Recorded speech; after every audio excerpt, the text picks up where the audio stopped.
And good afternoon, everyone, and welcome to National Book Development Board's Post-Pandemic Futures webcast, where we listen in on discussions by creatives from different fields on pressing issues, emerging trends, the creative process, and everything in between.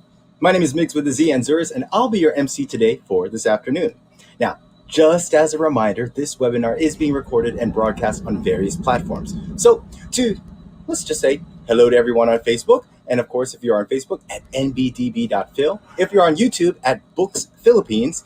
And for those of you that are on Kumu, at PILF12. Yes. Now, we want to be as interactive as possible. So if you have any questions for our panelists, put those in the comments and we'll try to address them a little bit later on during our open forum. And if you're on Kumu, if you want to drop a gift, go for it. I am a particular fan of the Ibong Yamashita's Gold. Wink, wink. And of course, as many of us are doing work from home in various places around the world, we all have differing bandwidths, speeds, and setups. So if any of you might have any ATM moments during this webinar, now you might be asking, what is ATM? Aso, tricycle, manok. And for me, I'm lucky to have a building demolition going on. So if you do hear any of these sounds, just think of it as ambiance of the places we live. Now, this webinar, of course, is being presented by National Book Development Board as part of their 12th Philippine International Literary Festival activities.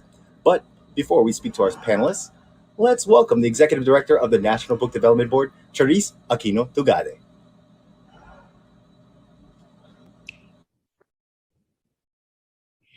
Thank you, Miggs.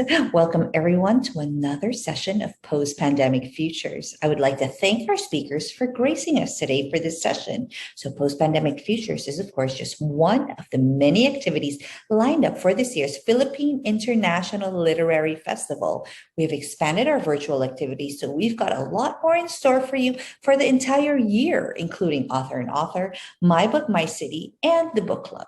We have also increased our program so we can all work together. If your organization would like to partner with us, we are accrediting nonprofits and civil service organizations. Lahat digitized na, so you can simply register online. So please do check out their website and our Facebook page.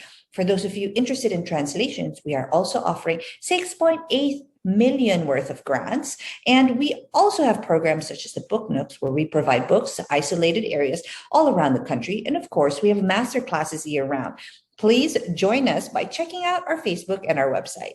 Also, for this session, we feature the people behind the country's top university presses and talk about the inner workings of their organizations, the shift in digital technology, and of course, pandemic challenges. But more than that, we will talk about new publications, plans, and upcoming events. So we hope that you all enjoy this session.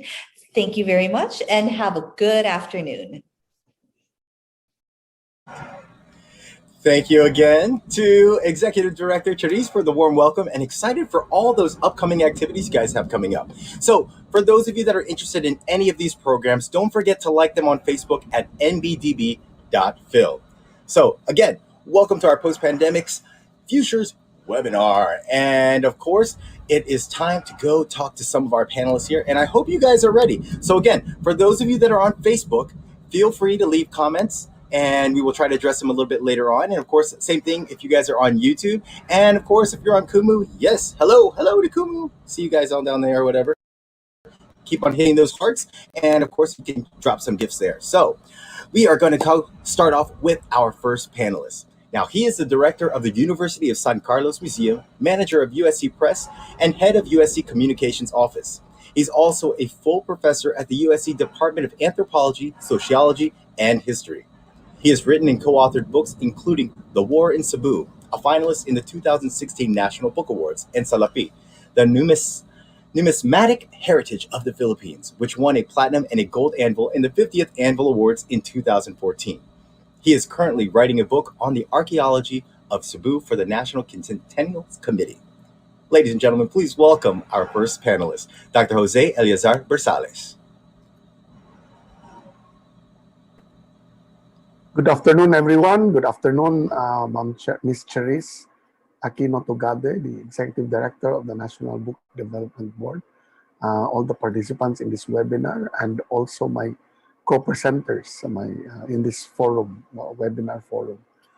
It's an honor and a pleasure to be here to represent the University of San Carlos Press.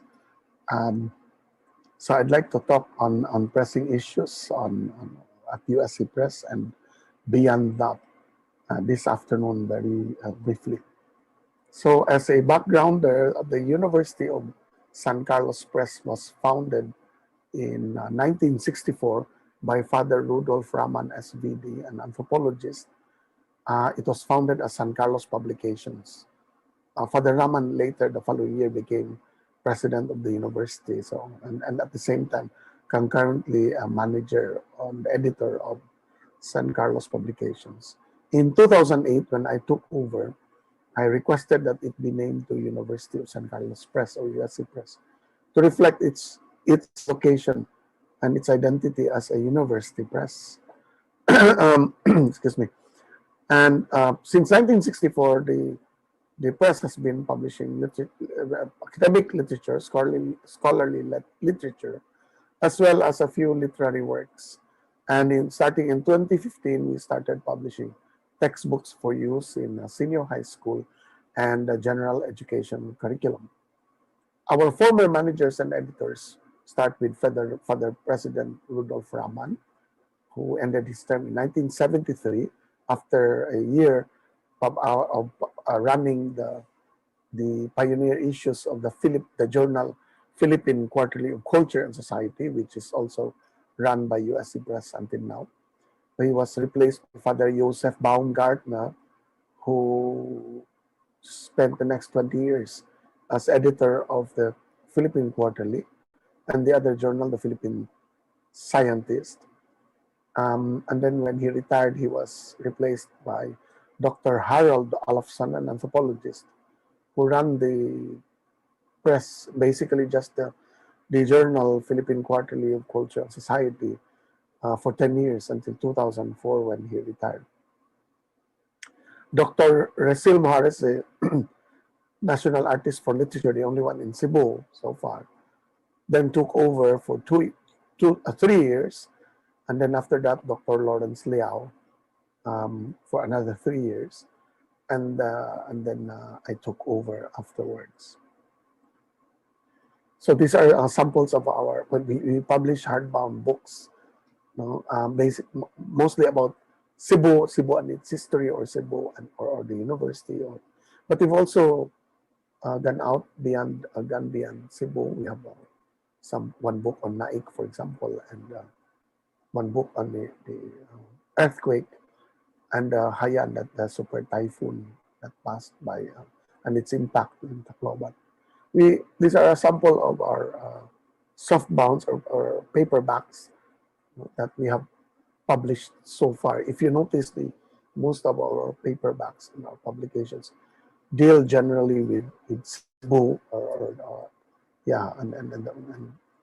the university in general. We also run as I mentioned earlier, two scholarly publications: the Philippine Quarterly of Culture and Society, which started in 1973, and the Philippine Scientist, which started as the Junior Philippine Scientist in 1964. And then, as mentioned, in 2015, we started producing senior high school textbooks and a few general education textbooks. What have we been doing since the pandemic began? So Cebu was placed under lockdown sometime in March, but the university started limiting entry around March 12th. The lockdown in Cebu, I think, started nationally around later that week, but we started to close around March 12th, when students were no longer allowed to enter, on the essential employees. So between that period and until the declaration of modified general community quarantine, MGCQ, sometime in October, the university press worked in tandem with the University of San Carlos Museum, which I head. I'm also the director of USC Museum.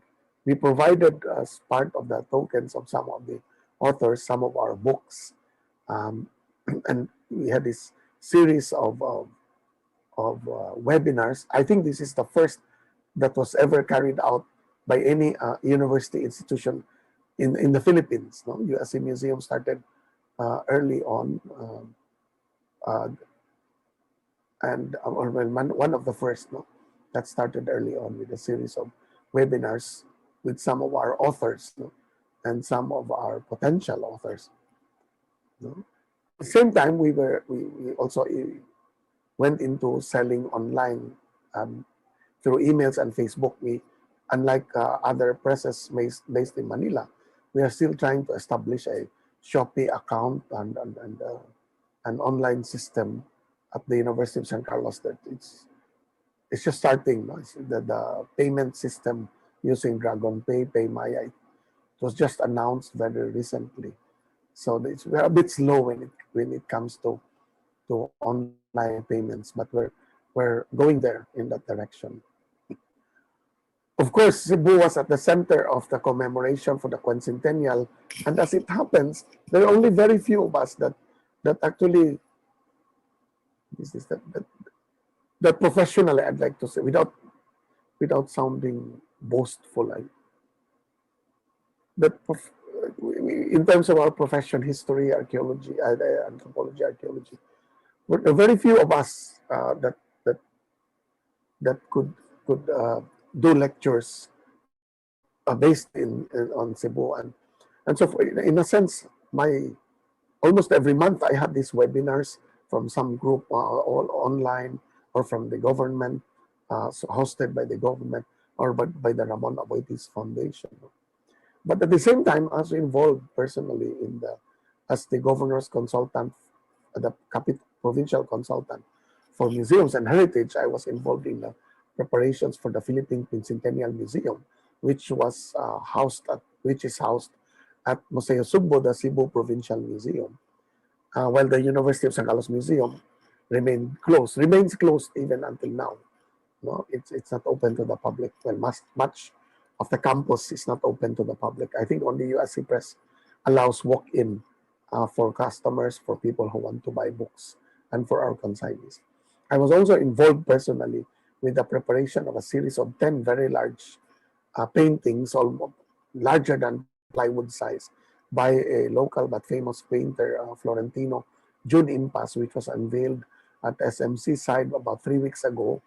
All the paintings were sold, I think, to the tune of about 5.5 or 6 million, all 10 paintings, bought by one buyer. I didn't get any, you know, I did not, I was not part of the negotiations. You might wonder if I made money there. The painter did, of course. So a series of webinars I was involved in, and as head of the National Committee on Museums in the National Commission for Culture and the Arts. So we also celebrated the month of May, this May, the National Heritage focused on. Well, I was doing that. I was also, I'm sure you're familiar with this, that I was also assailing unfounded claims, first made by the good Senator Bongo, when on the 500th anniversary of the actual victory at Mactan, actual Battle of Mactan, he spoke and took a wrong turn. He said that Lapu-Lapu was Tausug, and I immediately posted on my Facebook, why is it that people cannot accept the fact that Lapu-Lapu came from Mactan? He grew up there, and he fought as a Mactanon or Oponganon. And media caught, after all these webinars that I've been delivering sometimes in National Historical Commission, Philippine Quincentennial Committee, and all that. So the media started calling me up. At first I avoided, but you cannot avoid these things. Eventually I conceded and allowed some interviews, including this one with ANC. I wanted to really put my message forward that talk is cheap. You can say whatever you want, but what is the proof?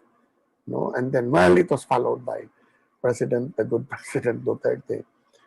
Some days later, of all places, on the wrong place, among Maguindanaos, who are traditionally not very much in good terms with Tausugs. These are intertribal rivalries, no? The intercultural rivalries. But it was the wrong place to say that Lapu-Lapu was Tausug. And so again, the media asked me, and I didn't like to comment anymore. I said, I've already said my piece. But then I was pressed by a friend of mine who writes for the Inquirer, and so came out, and then that's it. But at the same time, this is, I think, the last part of my brief presentation. As an archaeologist, I have been still active in archaeological work, in monitoring, for example, a big construction project run by the Archdiocese of Cebu in partnership with Landmasters, Cebu Landmasters Inc., to develop the spot where the old Arzobispado, or the Spanish era Episcopal palace of the Archbishop across the cathedral was destroyed in the war, and a building, Patria de Cebu, was established. And then we campaigned to save a part of it, and then at the back they started the construction work. So we monitored. I kept on, and I'm still monitoring the work. It will run for the next 2 years. So despite the pandemic, I had to do this. Even during modified ECQ, I had to come in, and visit the spot, because construction workers were housed inside. And during MECQ or MGCQ, GCQ, around May or June last year, they were allowed to excavate now. Also, I've been quite busy helping monitor for the National Museum, and attend to accidental finds of skeletons or burials. This one is at the Church of San Nicolas, which excavated some post holes for a building. So aside from my work at the University of San Carlos Press and at the museum, I'm also head of the USC Communications Office. So I wear 3 hats. But right now I wear only one. So I've been busy also with archaeological projects. Finally, of course, because of the pandemic, I think all of us have been living our lives. For those of us who like to display our lives on social media, we've been quite active on social media, putting out what we're doing and how things are doing and all that. I've not been vaccinated yet, so for some reason I don't know why, but it's a good thing that I've never had I've never had COVID-19, so that's one plus factor. So I end here, and I'd like to thank you again for this opportunity. Thank you. Again, thank you again, Sir Jobers, for giving us insight at what you've been doing at the University of San Carlos Press, and of course, all of your different hats. For those of you that are just joining us right now, welcome to our Post-Pandemic Futures Pressing Issues webinar, where we're talking to different presses from all around the country here. And of course, if you guys have any questions, feel free to put them in the comment section here on Facebook, YouTube, or even here on Kumu. So again, welcoming you all here to the Post-Pandemic Futures by the National Book Development Board. Now we're going to go on to our next panelist, and she is the Publications Manager of Far Eastern University. She holds a degree in journalism from the University of Santo Tomas and completed her master's in development communication from the University of the Philippines Open University. Now, before joining FEU, she was with Red Elsevier Philippines as operation manager, and also was with AMA Education System, where she took various leadership roles in areas of publishing, content development, corporate communications, and instructional materials. She is also currently member of the Board of Trustees of the Book Development Association of the Philippines. The publications manager of Far Eastern University, please welcome Lance Espinosa-Caperal. Hello, Migs, and good afternoon, everyone. Hi. Thank you, NBDB, for inviting me. I think it's really such an honor to be sharing the virtual stage with the pillars and the leaders of the university presses. So today, I would be sharing FEU Publications experience during the pandemic. So allow me to share my slide.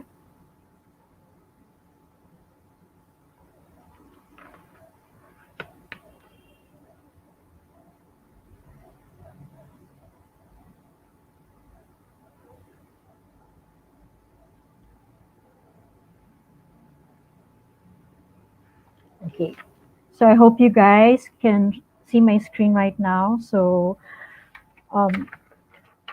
surprisingly, when I joined FEU 5 years ago, there's always this question, nagpa-publish pala kayo ng libro? And this is my answer. Yes, we publish books, and we also publish non-FEU books.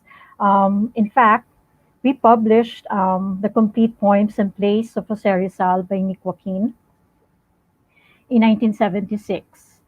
So since then, we continued publishing, but it was only in 2005 that FEU Publications was formally established under the leadership of Dr. Jaime Ann Lim. So we publish key institutional publications, academic and non-academic, that support the university's missions and goals. So we try to produce quality and relevant materials. So we really have like a modest number of titles. And as you can see, most of them are FEU centered. So we have leadership books, our 4 Waves of Transition talks about the leadership of Dr. Lourdes Montinola, Felix Berto Santa Maria, Dr. DJ or Dr. De Jesus, and we also have the autobiography of Rustica Carpio and other sports books. We also have literary books. We have The Harvest of Green and Gold, the novel, The Fort by B.S. Medina, the other by no other than Isagani Cruz. And we also have books on art like Silanganan, which is actually the FEU art collection. Our most recent titles include FEU Feast, which is again, it's a collection of recipes from, these are hometown recipes from the FEU community. So if you'd like to know, for example, the recipe of Diego Abad for his tortilla española, or Dr. Michael Alva's chicken binacol. You can discover them here in our own FEU feast. We also have Mindanao Harvest 4, which was edited by Dr. Jaime Ann Lim, Sir Rick de Ungria, and Maria Cristina Godinez Ortega. We also have Walk Manila, which was written by Dr. Lorelei de Viana, which features 100 heritage sites and structures of Manila. It's actually a guidebook which contains maps. And we also have Ambahan, written by Quintin Jose Pastrana, translated in Filipino by Dan Tonermoto, and with Mangyan scripts from the Hanunuo Mangyan tribe. And lastly, we just also launched last year the Dugout Diaries by Sir Ed Garcia. So COVID came, and there was a lot of changes, a lot of challenges for us. And as you know, higher education institutions transition from the physical campuses to online or remote learning. So it's the same for us. And work has never been the same after COVID-19. So how did we navigate our publishing tasks during the pandemic? As you see, we're all working from home during the lockdown. And basically that's us, that's the four of us, me and the 3 graphic designers all working from home. And this came with challenges.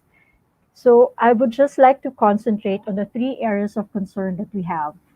So of course, one, there's health and safety. I think every one of us is really scared of getting infected by the virus. Not only that, we're also scared of being the carrier of the virus and affect our families, our friends, our colleagues. So there's that anxiety. And not only that, there's also that mental well-being that you always think about of what's going to happen next. You know, there are a lot of things that are beyond your control, and emotions are high because you're not really seeing each other because of the lockdown or because of the physical distancing. So yes, that's an area of concern for us for the health and safety. So if before we had this anxiety a year after, like this year after the lockdown, we still get that feeling of blah. You know, you're not really anxious, but you're not really not positive either. And I think the New York Times is an interesting term for that, and they would call it languishing. And I guess some of us would also be experiencing that right now. So another area of concern for us is the connection. So when we talk about connection, we talk about the emotional connection that we have with our teams, with our stakeholders. How do you keep them engaged? How do you keep the trust and that the feeling of collaboration? And so these things are really a concern for us. And another one is not just the emotional connection, we're also talking about Wi-Fi, like the internet connection. So there's this low internet or intermittent Wi-Fi, and you would also hear everybody say, can you see me? Can you hear me? Can you see my screen? So can you understand me? So these are the familiar thoughts or things that you would say or hear during any virtual event or if you're online. So the third is that productivity. How do you stay productive, and how do you minimize disruption in your process or in your process flow? So there are still people who are having a hard time adjusting with the new processes. Like if we re-examine the way we did things during the normal operations. For example, we used to print drafts and mock-ups for everyone to review or edit, but now we won't be able to do that. So we would send PDF files, and with the instruction, please highlight your edits or your comments, and put it in your comment box or the balloon but not everybody would be able to adjust to that kind of process, or not everybody's familiar with using PDF files. So what would happen? They would email us and say, "Ma'am, here are my edits. Please see paragraph, line." So those kind of stuff would be really challenging for us. But again, we really have to be flexible and try to be more understanding of people, because not everybody's in the same boat. So these areas of concern are now turned into focus areas. So we prioritized health and safety, we stayed connected, and we maintained productivity by adopting new processes. So yes, the institution always values its employees, so everyone.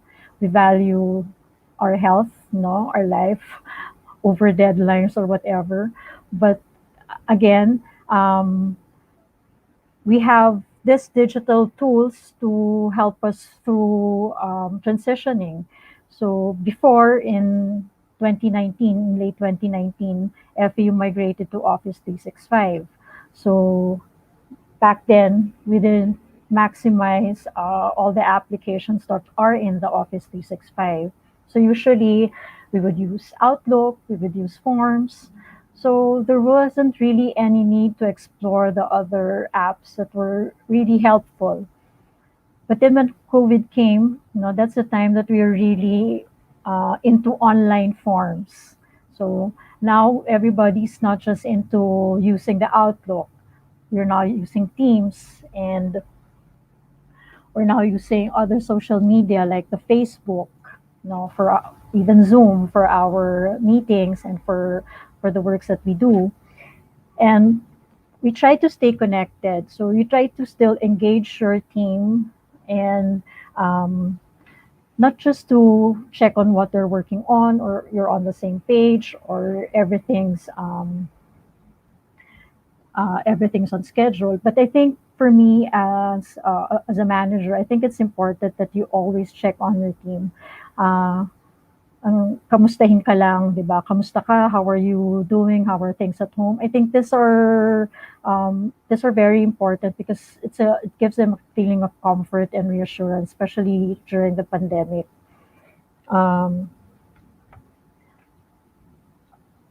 Another thing is that we managed to maintain our productivity by, again, as I've said, we adopted new processes. So before, we just have like the InDesign and Illustrator as separate applications or separate softwares.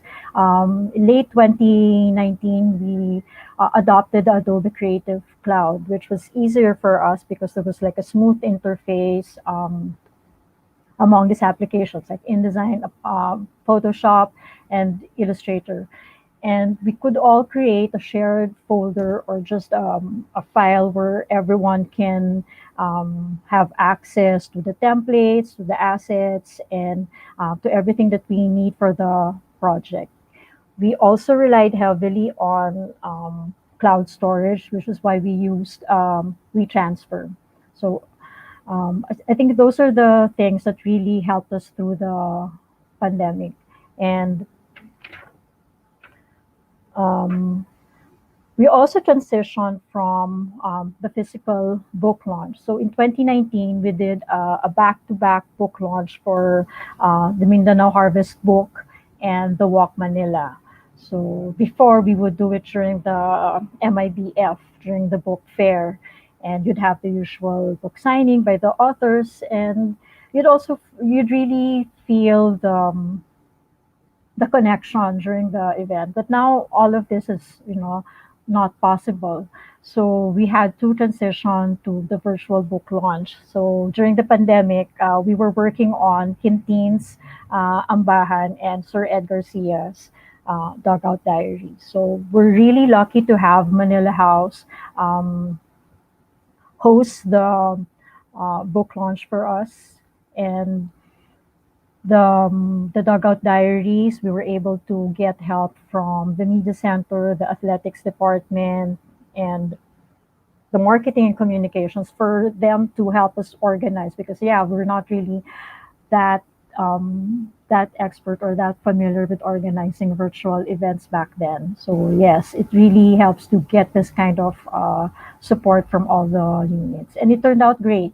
The Dugout Diaries virtual book launch felt like it was like a reunion for most of the athletes who were there, for Sir Ed, and for all the coaches. So this was like a different kind of experience for us, and we're also learning things on how to like have better virtual book launches probably in the future, and be more comfortable and confident when organizing it. So that's for the physical book launch. Another is the book fairs. From the MIBF, we transitioned to online. I think we thank you BIDAP for organizing the BIDAP Aklatan on Shopee and Lazada. Surprisingly, we really had a good turnout of sales. Siguro before, during the MIBF, the physical book fairs, not not that many people would visit our booths, because we really have like limited collection of titles, and probably most of the yung target market namin is like yung mga academic libraries, and they weren't that familiar pa with the other titles that we have. But because of the online shops that we have now on Shopee and Lazada, I think we were able to reach out to reach more audience.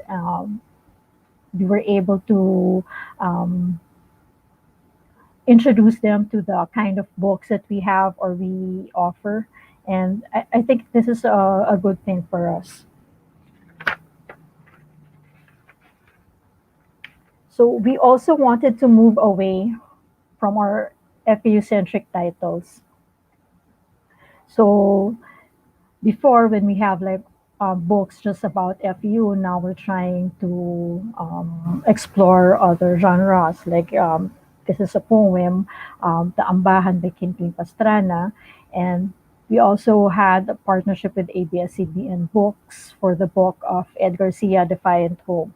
And lastly, we were able to collaborate with the Ministry of Czech here in Manila for Patrick Rydnik's Europeana, 18th Century History. So we were able to translate this in Filipino with the help of the Filipino department, and hopefully by next month in June we'll be able to launch the book in cooperation with the Ministry of Czech. So what's next for us? So for FEU Publications, which is like a young university press, we want to have like more meaningful collaborations. I think our experience with Czech and the other publishing houses probably gave us the confidence to explore more and try to come up with books that are also relevant to everyone and not just for FEU. So we also wanted to have like strong digital presence. The pandemic taught us that it was not enough to have your books on Facebook or that stuff. It's important that you're also active on Instagram. So last December, we started on Instagram, and it's really nice to know that we're getting a steady number of followers. And yeah, we want to have our own website and e-commerce, because that's what they're always asking us. What's your website, or where can I find you? Where can we buy your books? And we would always tell them that you can find us on Facebook. You can check out the Tams Bookstore, which is the selling and distribution arm for the FEU books. So we know that I think our founding anniversary logo, Braving Boundaries, fittingly captures what we want to do as we move forward. And that is that we want to brave boundaries, we want to explore more. This year has been good to us, because for Walk Manila, we are now on our second printing, and we were able to sell over 3,000 copies of the book. in partnership with one of the largest banking corporations here in the Philippines. And I think it's finding the right formula and finding the right title that um, inspires us. And I think getting good reviews also like affirms that we're on the right track.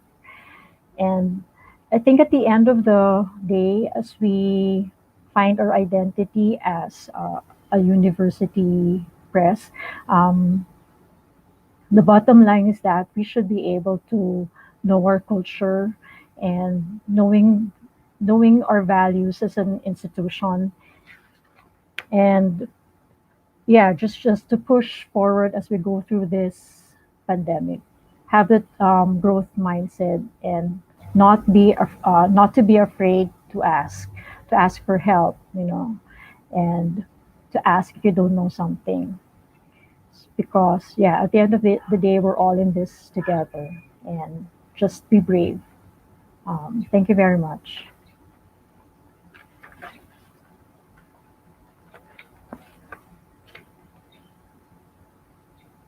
Okay, Lance, I do have a question for you. So you guys are just getting into social media, so Yeah. you got the little IG bug going on, and and it's kind of one of those funny things that when you're going into something new, you're still having like little bumps in the road, as you get Yes. to learn. There True. have been people that have been on like these platforms for like many years, and you're just getting into it.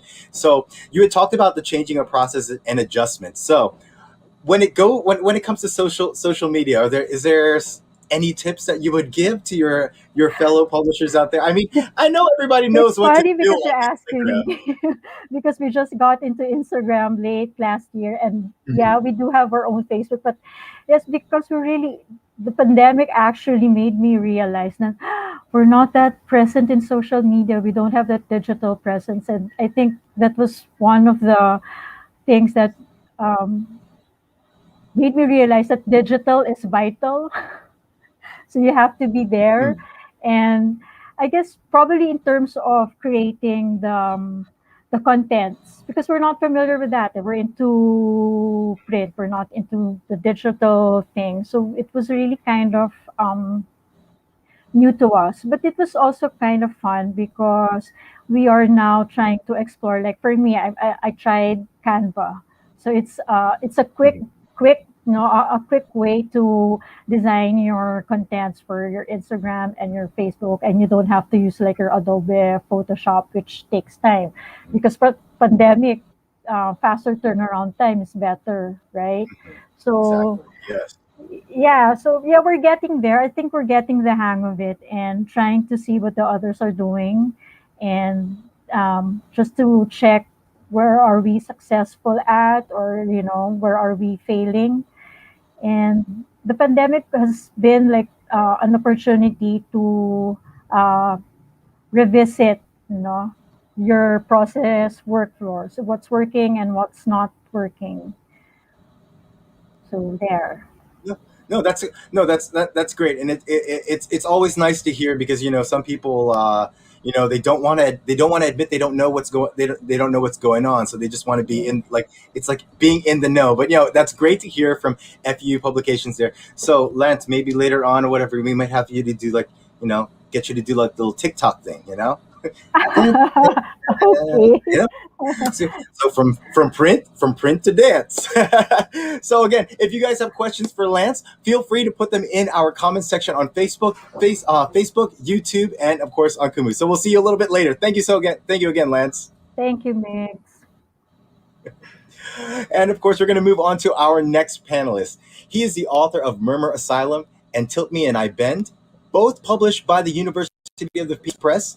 He is an assistant professor at the University of Santo Tomas, where he also serves as deputy director of UST Publishing House, a resident fellow of the UST Center for Creative Writing and Literary Studies, and as research faculty at the UST Research Center for Culture, Arts, and Humanities.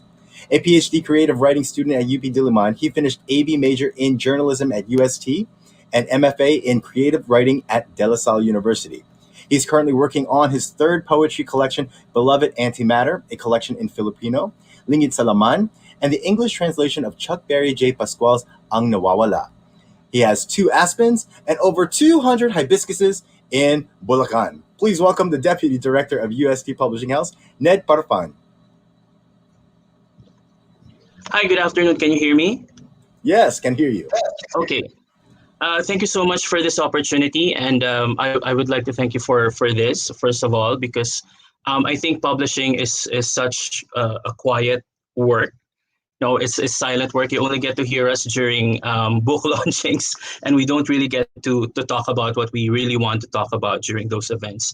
I did get the wonderful questions from the team, and I think those are very important topics to cover. And I think as a panel as a whole, we'll be able to cover all of those. But on my end, I will just focus on bookstore operations because that's what our director, Elil Alvarez, put me in charge of. And because in my opinion or in my experience, this is where the most drastic changes happened for us at the UST Publishing House.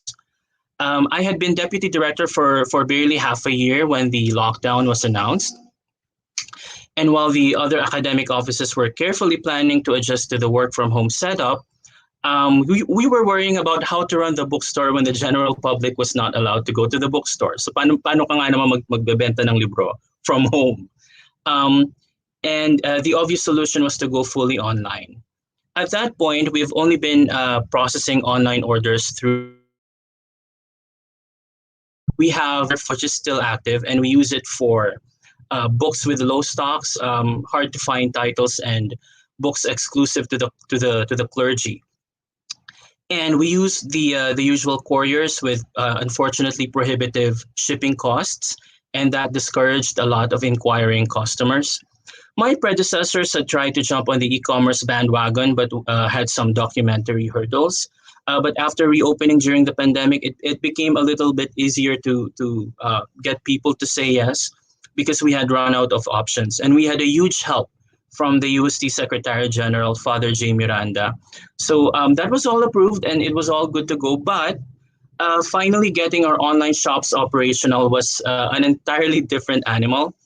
That was my own personal baptism of fire. And it was really personal for me because I grew up in a family of businessmen and accountants. And I deliberately avoided those things and went into creative writing, only to end up in the same not so stress-free environment of selling things. And this is probably something that other booksellers can learn from if you're just starting or if you're just about to open your online shops. We made the mistake of opening our stores during online book fairs. So wala man lang kaming dry run. We underestimated the demand for books that had been inaccessible to many parts of the country for so many years. Case in point, we've had so many stocks of slow-moving titles that went out of print in a matter of weeks as soon as they became available, with cheaper shipping fees to readers in Visayas and Mindanao. Those titles were around 8 or 12 years old, 8 to 12 years old. And hindi sila masyado pinapansin sa mga book fairs dito sa Manila. But as soon as we uploaded them on the e-commerce platforms, they were, naubos bigla. We were overwhelmed not only because it was our first time operating on those platforms, but also because we were expecting the usual demand we encountered during physical book fairs. And suddenly we were processing hundreds of orders, and those orders ranged from one book to one big box. And we could barely keep up with the incoming orders, and we kept running out of bubble wraps and sometimes, regrettably, patience. Because dealing with the couriers has been just the most challenging aspect of this whole online selling business. We had to cancel one of the couriers that we were working with because we had an avalanche of complaints about damaged books. Carefully wrapped, but still ended up damaged in the customer's hands. We came to the conclusion that it was the courier's fault because we've had little to no complaints from customers who received their orders from all the other couriers. We saw how this particular courier handled the books, how they transport the books. They shove the packages into a sack, tied it horizontally at the back of a motorcycle with both ends sagging. So parang syempre masisira yung books. And because it's this program is called Pressing Issues, I have to talk about the pressing issues.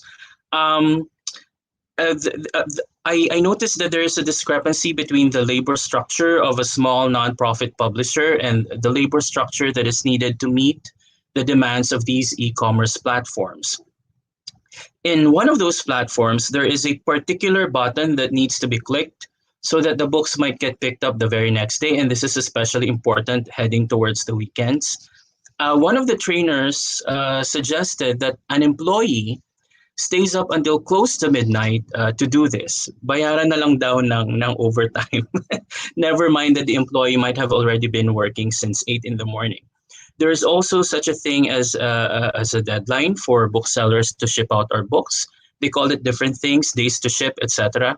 And since we are part of UST, we have to adhere to office work suspensions during typhoons and while recovering from typhoons and during stricter lockdowns.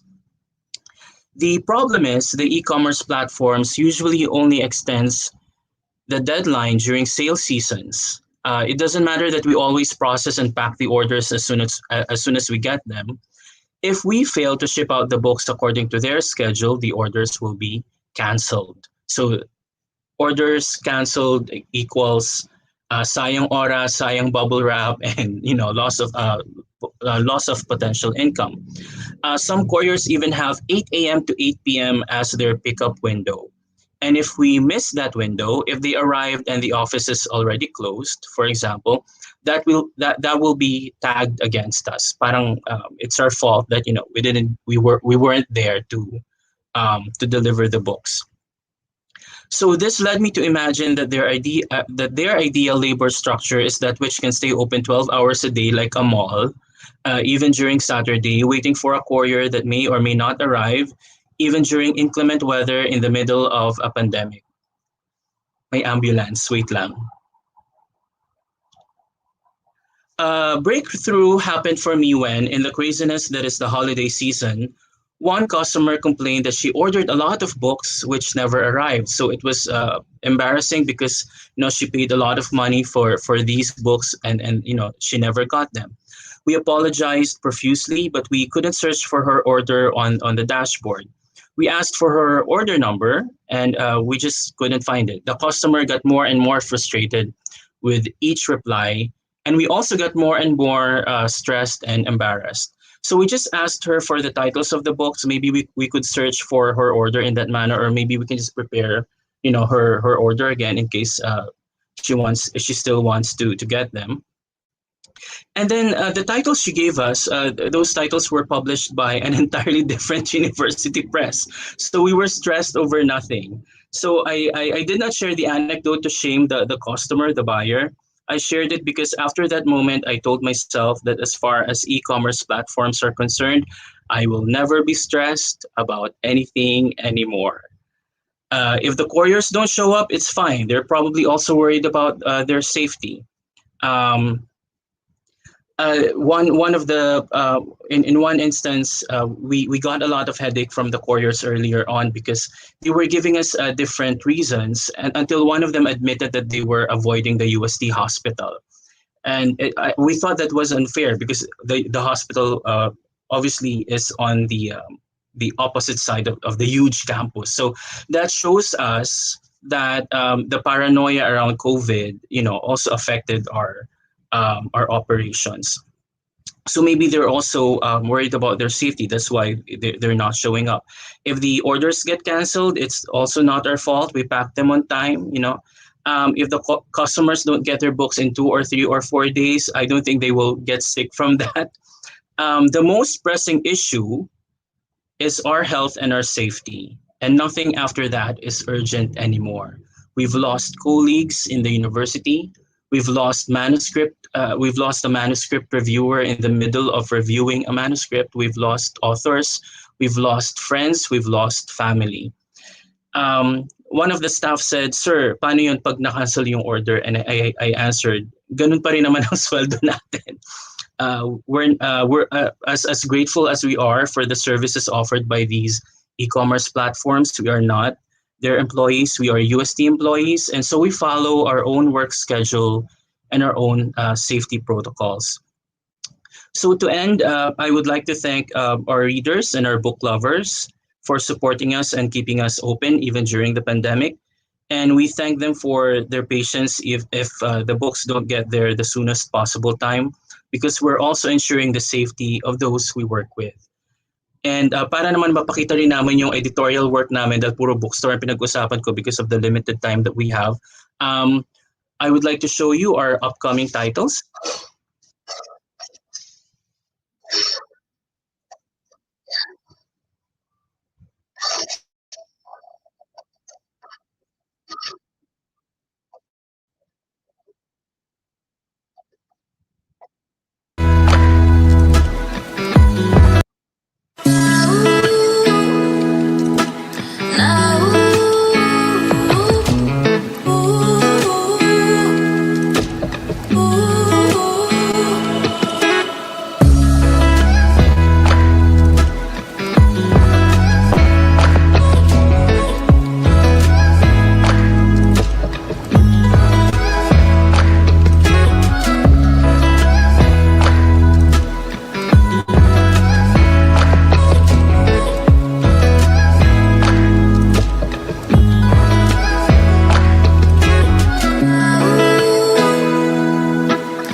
Okay, well, thank you so much for listening, and I hope you enjoy the rest of the program.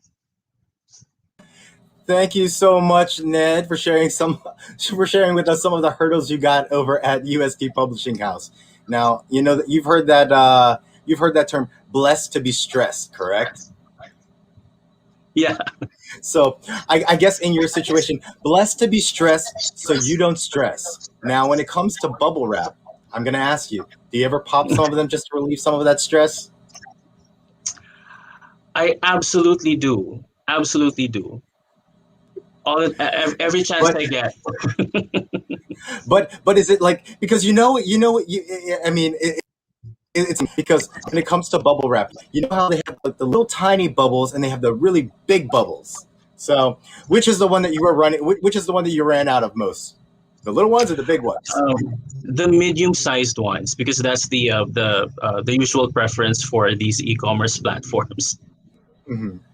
No worries. So again, if you guys have questions for Ned, just like me, I like to pop I'm very, very guilty of that, of popping those little bubbles just to relieve a little bit of stress. It always puts a little smile on your face there.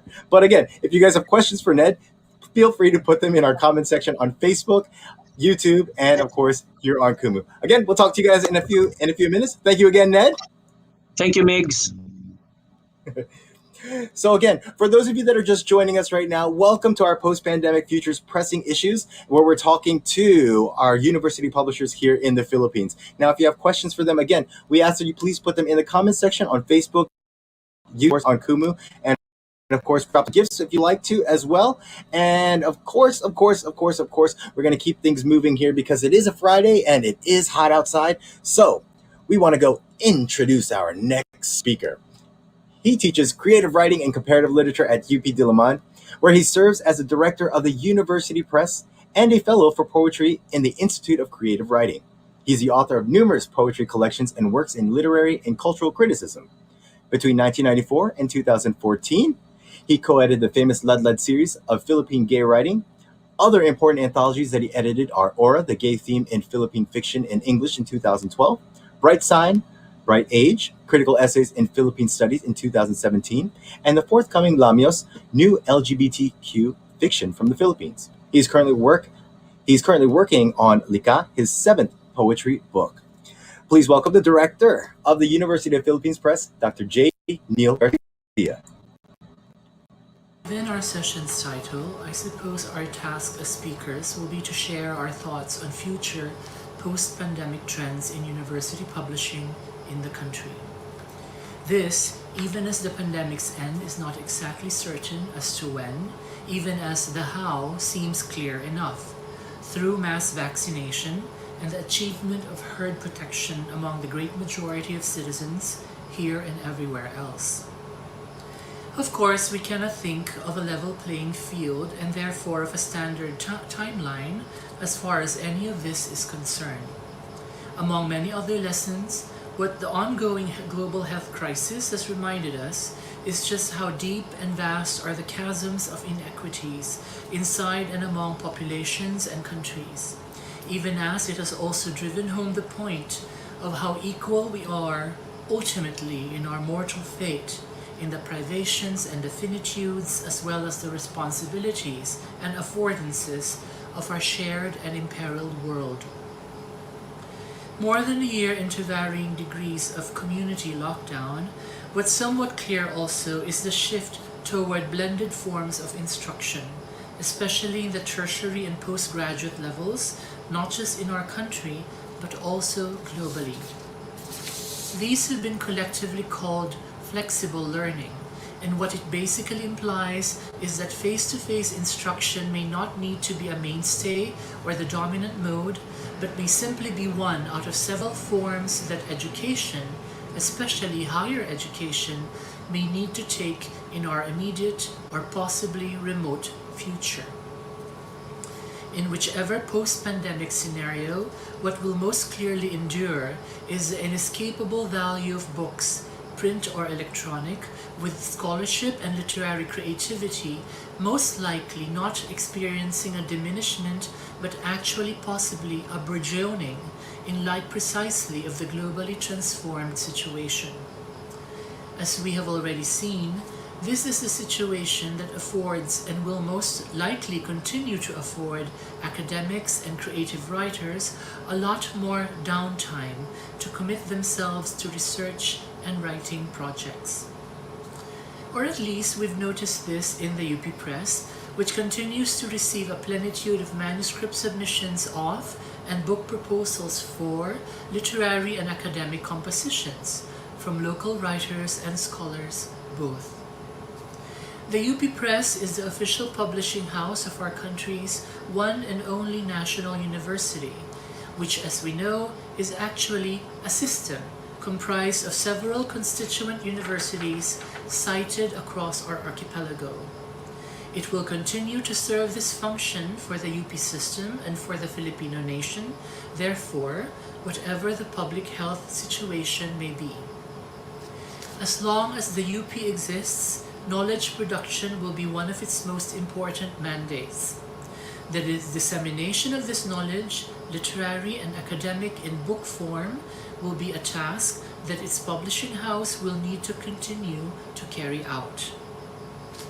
The operations of the UP Press have been fairly regular across these pandemical months. The editorial department has been working from home in the main, and I can report that its productivity has not been hampered by this arrangement at all. By contrast, the members of our administrative staff report rotationally, since the workaday business of paying, filing, bookkeeping, managing and liaising with university and outside offices has not stopped for any of us at all. While we have not shifted our marketing operations completely online, it is true that with our dedicated stores inside the Shopee and Lazada platforms complementing our own online shop, remote sales have been making up for the shortfall in direct sales and seeing us through these difficult financial times. I can even report some encouraging news, in fact. In January, we were all surprised to discover that we surpassed the income projection that we'd made at the start of 2020. What this simply means is that, at least as far as last year is concerned, we didn't do too badly despite the series of general and granular lockdowns. As for editorial productivity, we published 30 titles in 2020, including reprints. We will be holding an online digital launch of them on our social media pages 2 weeks from now, so please be on the lookout for our posters and adverts about this event. On the other hand, we are currently processing more than 50 titles, with around 34 set to be published between now and the end of the year. These will be in equal measure scholarly and literary books. Evaluation of newly submitted manuscripts is always ongoing. We have around 20 manuscripts being internally and externally vetted at any one time. All this is par for the course. Para-publishing activities have become important.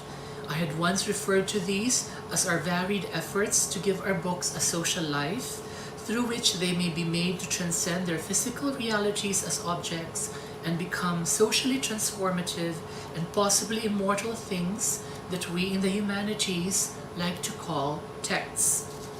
Over the last year, our authors and staff have been asked to participate in webinars, online book forums, podcasts, and literary readings. Needless to say, aside from serving as occasions for intellectual exchange, these online affairs are also excellent opportunities to market our titles, being that their reach moves beyond the synchronous, with audience numbers that can go far beyond what a regular face-to-face interaction can provide.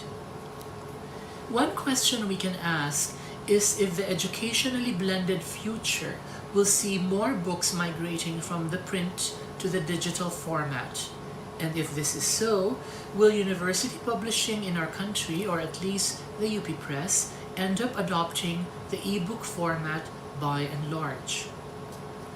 My sense is that while more and more the LCD screen will become a central feature of our educational and indeed everyday future, print will not necessarily be displaced as the preferred format for the book, even as learning materials sourced multimedially will also be increasingly utilized by educators and learners alike.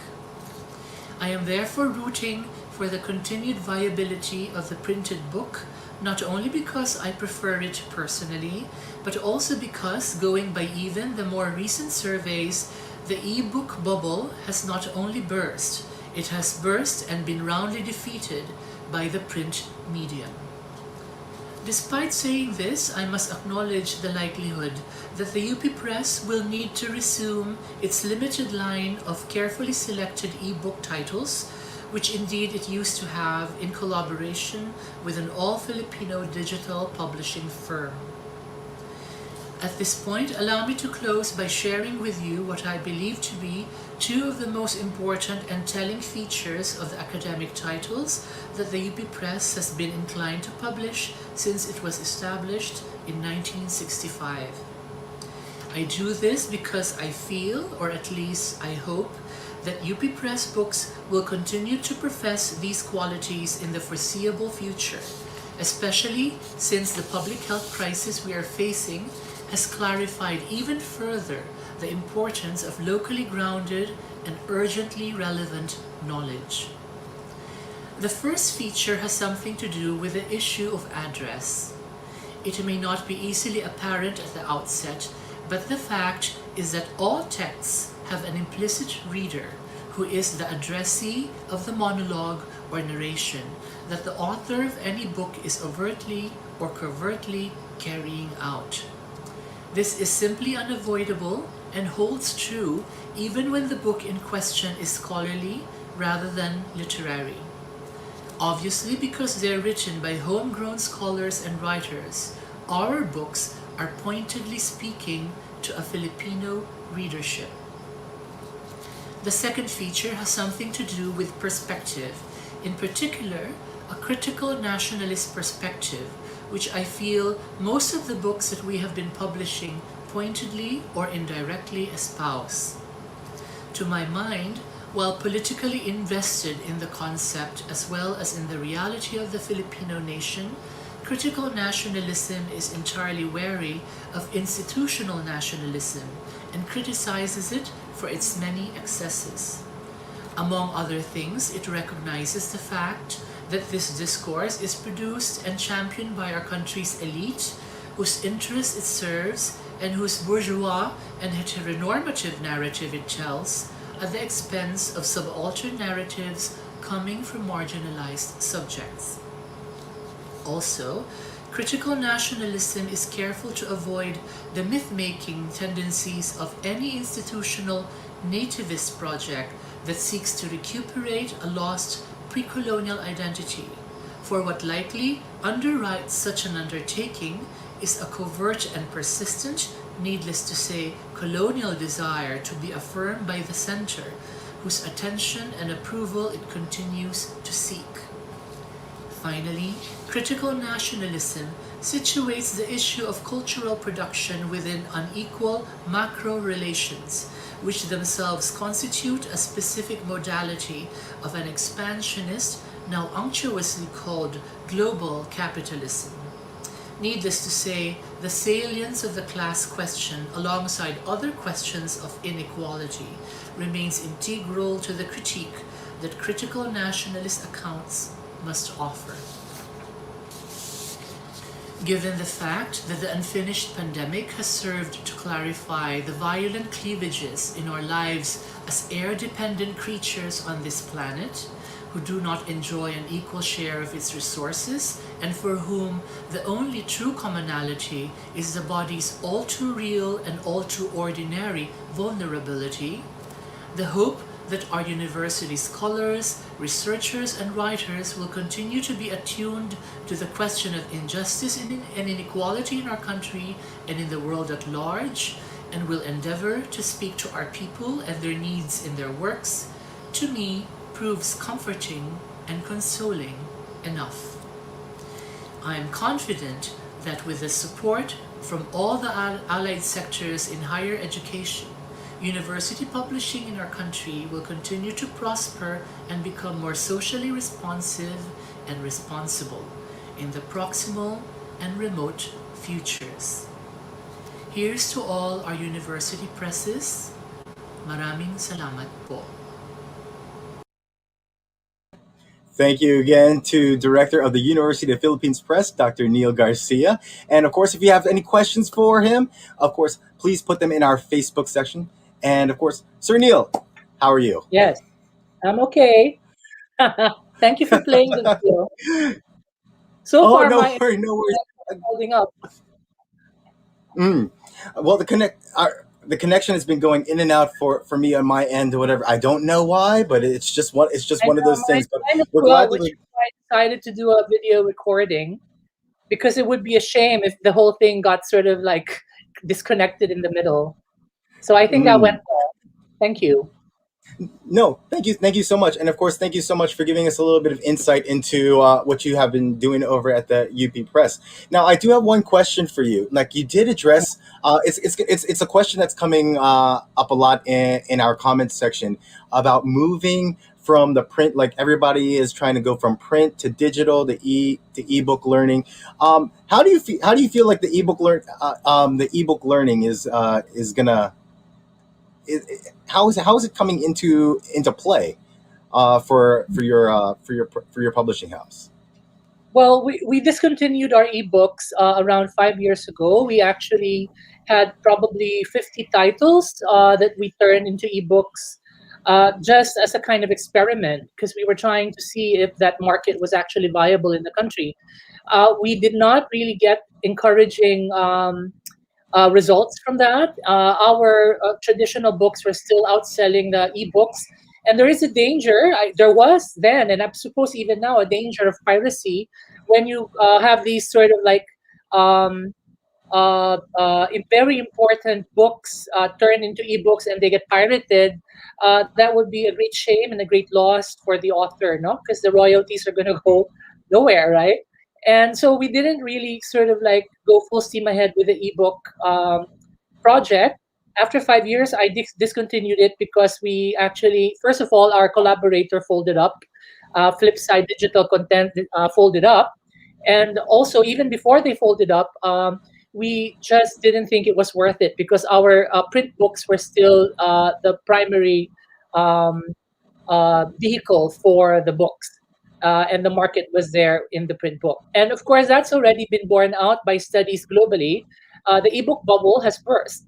it's actually not a big bubble. It wasn't a big bubble, and particularly for academic publishing, I think the preferred format of buyers and of university readers in general would still be the print book.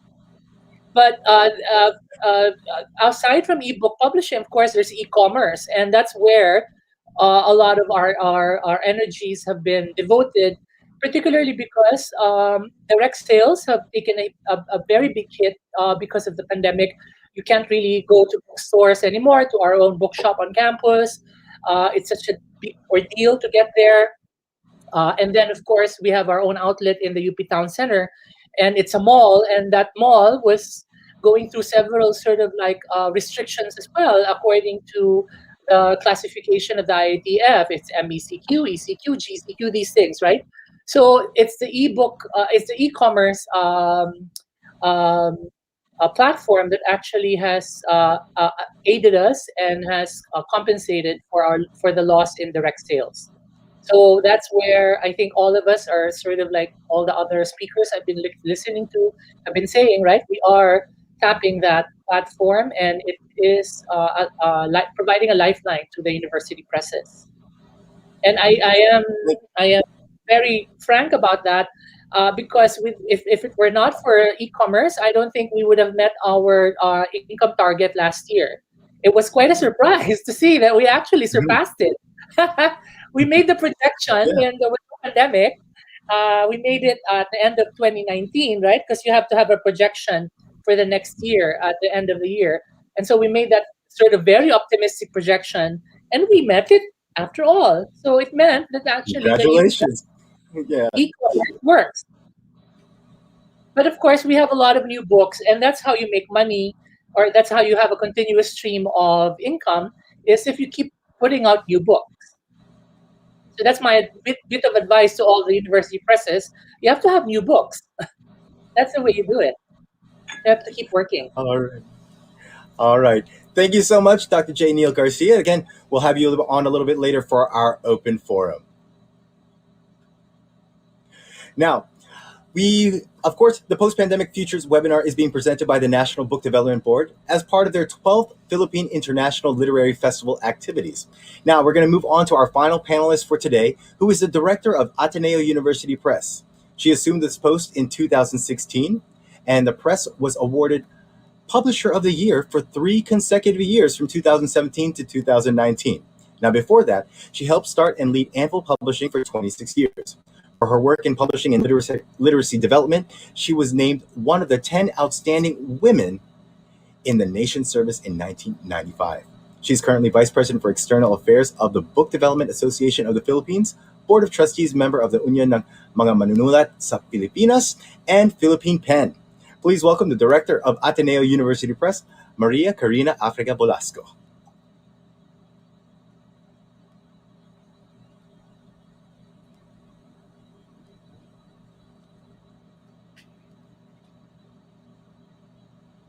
Welcome. Thank you, Migs. I should have been as smart as Neil and videotape this, because I also am stressed by my erratic Wi-Fi. Anyway, thank you, Charisse and NBDB, for this actually clever and most apt title. All issues are pressing in this time of the pandemic. The word universe doesn't just mean the world of a university press, but also suggests expansive and lofty in the scheme of things, and could describe what a university press always hopes to properly do. But our most pressing issue is how to grow that minuscule impact of our work on a community or on our society.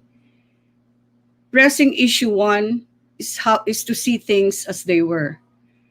When the lockdown was first enforced in March 2020, we didn't know what hit us. Not only were we at a loss for words, but more gravely, for many of us, we lost lives. For all of us, we lost our bearing. Yet quickly, we had to see things as they were at that point. Our university units had to migrate to online classes, which needed e-textbooks and online learning systems. We sought out partners. We found a Singaporean company whose roots I have known from all the way back to my national bookstore years. We couldn't work, as Neil mentioned, Flipside was shut down or closed, so we couldn't work with the local company. Alchem helped us deliver textbooks digitally to our students. Next slide, please. In April, I'm sorry, please go back to the previous slide. Sorry. In April, Publishers Weekly carried on its cover this art by Finnish graphic designer Pirita Tolvanen. Books are as essential as food. The BDAP wrote IATF to allow the delivery of books. After 3 months of zero sales of printed books, we opened partially in mid-May. Next slide. In June, we resumed fully, and it was a good time. June 12 is Independence Day. And so we saw June as History Month. It was time to push to the front the history and humanities backlist. The George Floyd incident in the US brought a nation to its knees with protest marches in different states and in some other parts of the world. While in quarantine, the world was restless and wanted to understand what was happening. We too had our own incidents. Maria Ressa was convicted in one of her cases. The anti-terror bill was passed on July 3. ABS-CBN was shut down. And with the handling or mishandling of the COVID-19 crisis looming at the front lines. Next slide, please. We bundled books by theme, by topic, and by author. We arranged online talks, panels, webinars, and conversations on a range of topics that engaged the public. Oligarchy, which became a soundbite when ABS-CBN was closed, martial law and press freedom, online teaching with progressive schools leading the way, how to research when libraries are closed, and so on. It was now easy to bring together authors from different parts of the world, especially as we have Philippinists. These are foreign scholars whose focus of study is the Philippines, from countries like Germany, Spain, Japan, Netherlands, UK, and Australia. Not to mention the many prolific Filipino-Americans who are published in American university presses. BDAP successfully organized 2 Aklatan all-Filipino book fairs with Shopee and Lazada. It was now easier to order books. Our community suddenly became digital consumers. But buying still, printed, physical, or whatever you call them, paper books, our sales have exceeded our expectations. E-books, as it was then, are still not taking off for the domestic market. When I came to Ateneo Press in 2016, Bughaw was an imprint for e-books, which at the time had less than 20 titles. E-books are editions, not separate titles, so we decided to convert Bughaw to an imprint that would cover less academic, scholarly titles. We also added rights to the e-book edition, not just the paper or printed edition, in our standard contract with authors. We just needed to be ready for other distribution platforms. Next slide, please. Alchem accelerated the conversion of our titles to ebook editions. And so we were ready when we realized belatedly that students could not access local titles as their college or university libraries were and are still closed. Those with digital platforms of some of our universities were only subscribing to US or UK library electronic archives or aggregators like JSTOR, ProQuest, Perlego, Oxford, Elsevier, expensive subscriptions that gave students access to thousands or even millions of titles from around the world, but not to local titles. As Alchem is also an aggregator for Asian books, we were able to quickly set up the Ateneo Press portal in the Rizal Library, giving our students access to our 200 ebooks.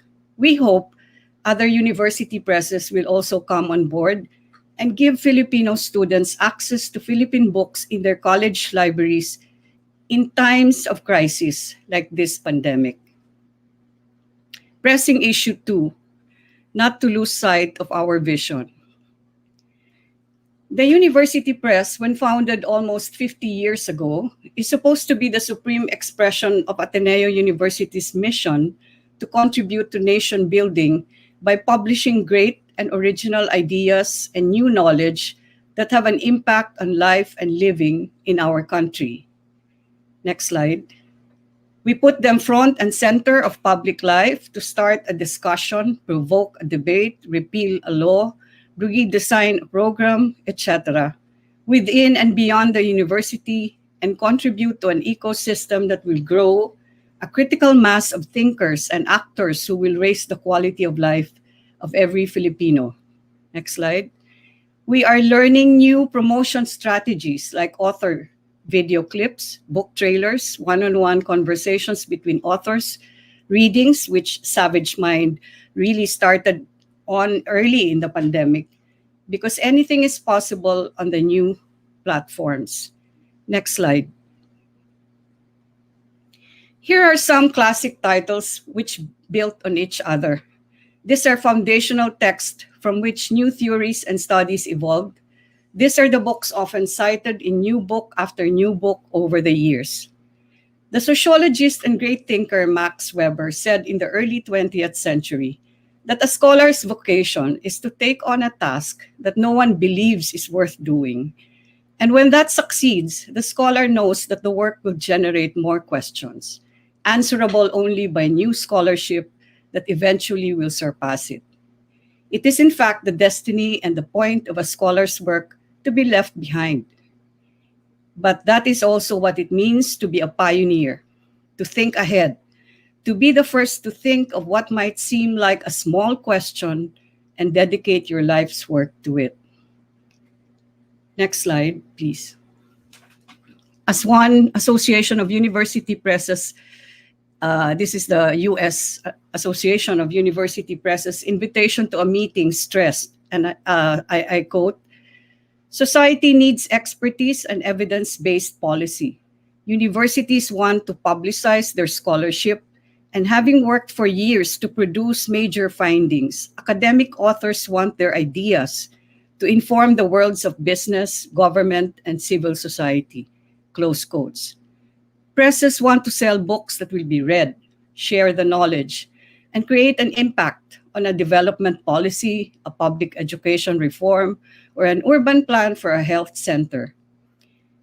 As in other countries where media giants, be these newspapers or cable channels, bring in the work of experts or the experts themselves to shed more light on current issues and even generate public discussions or debates on a range of topics that deeply affect communities, we hope that here our own media, traditional or digital, will refer to these books for facts, for history, for context, for the rigor of their research and study.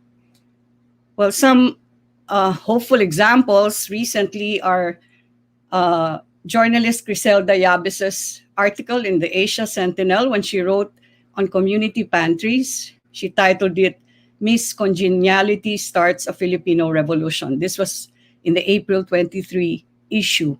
And in the article itself, she refers to Wataru Kosaka's book, Moral Politics in the Philippines, Inequality, Democracy, and the Urban Poor. Wataru is a Japanese Filipinist. And you know, the Japanese Filipinists are so dedicated. They learn the language, whether it's Filipino or Cebuano, and they live in the communities that they are studying. Kosaka had spent time living among informal settlers in a colony just off Maginhawa Street, and it was there he saw how streets became a public space in a deeper sense, not merely for their function and more than just to have parks. Kosaka attributed the multiplication of pantries to some kind of a, he calls, vernacular order, a display of support which nurtures people's dignity and autonomy. The most recent one, of course, is our book, Rock Solid, How the Philippines Won Its Maritime Case Against China, would be in the news for showing how Enrile, who publicly supported President Duterte's subservience to China in his May 17 public appearance, was, in fact, in 2013, the Senate president who crafted the 3-page Senate resolution to file a case against China. Next slide. Next slide, please. What we have been seeing since the pandemic are new ways of public engagement for university press books, using mainly, the earlier slide, sorry. I'm sorry, the earlier slide, please, Brian. What we have been seeing since the pandemic are new ways of public engagement for university press books, using mainly social media platforms. We knew somehow this was the way to go. This was the future, but we're slow and took our time. Forced by the crisis to learn and adapt and pivot, we forged a new community of readers we hope to continue to converse with in the years to come. Well, here are some of our new titles. Endangered Splendor is a 3-book series that documents the architecture of Manila houses. So it's divided into 3 books geographically. We have Countering COVID-19 Cases in Crisis Response, 21 essays across disciplines. Aswang Laot by Alan de Rain, which is a novel, and which is how we will see the art as it deals with the issues that the pandemic has come to really sharpen. So here he uses underworld mythology, urban legends, and the epics to deal with the present situation. Decameron is a translation by Rio Alma of Boccaccio's Decameron, which was the story of 10 young people who secluded themselves during the Black Plague in 1348 and survived it and told stories to each other. We are also forthcoming is a reader on drugs and Philippine society.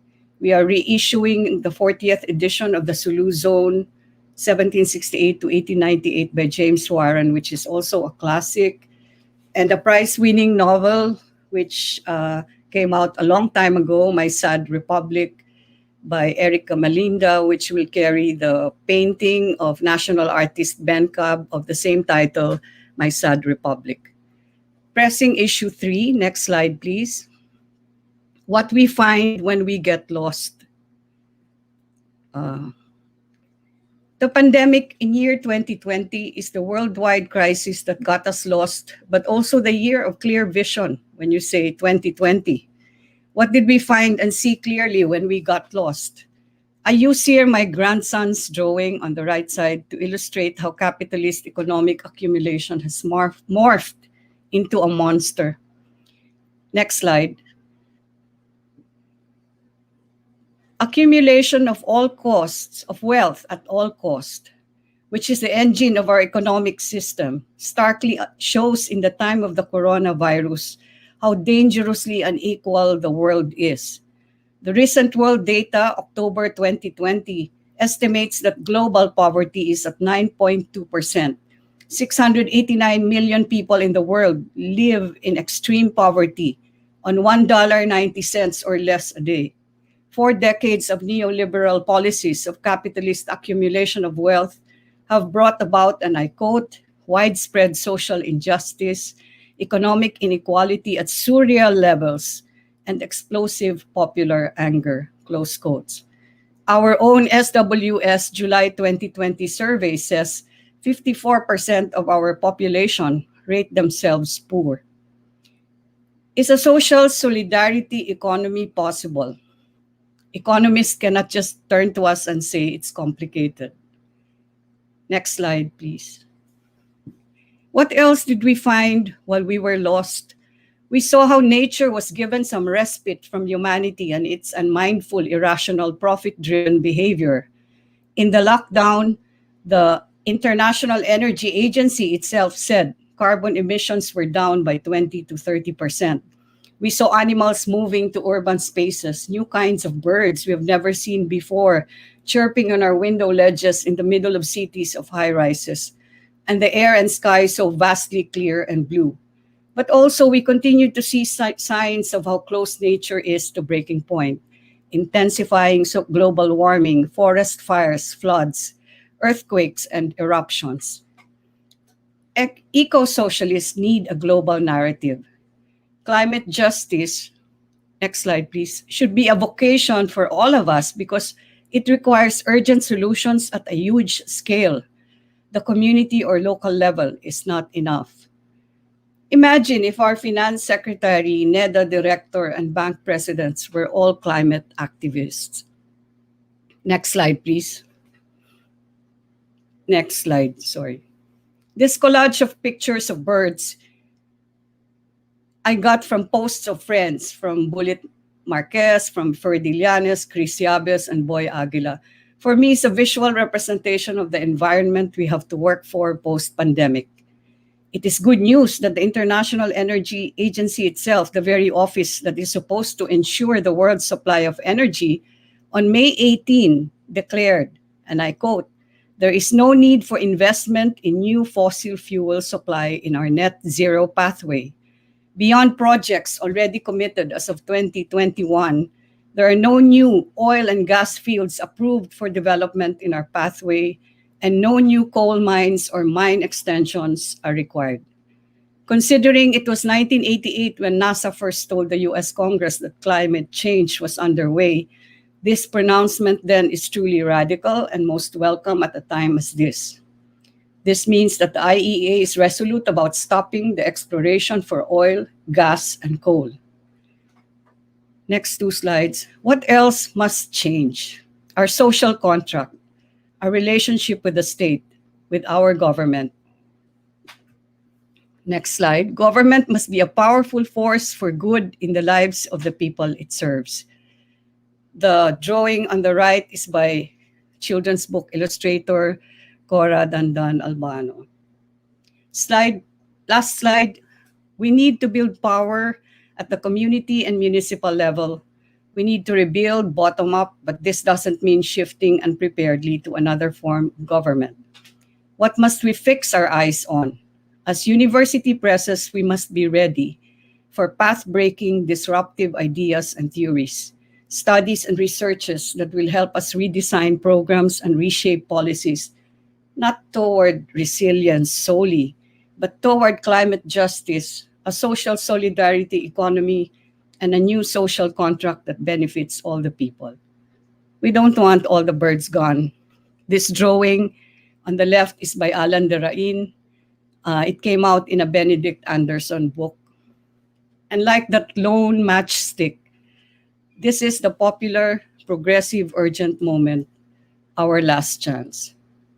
Thank you.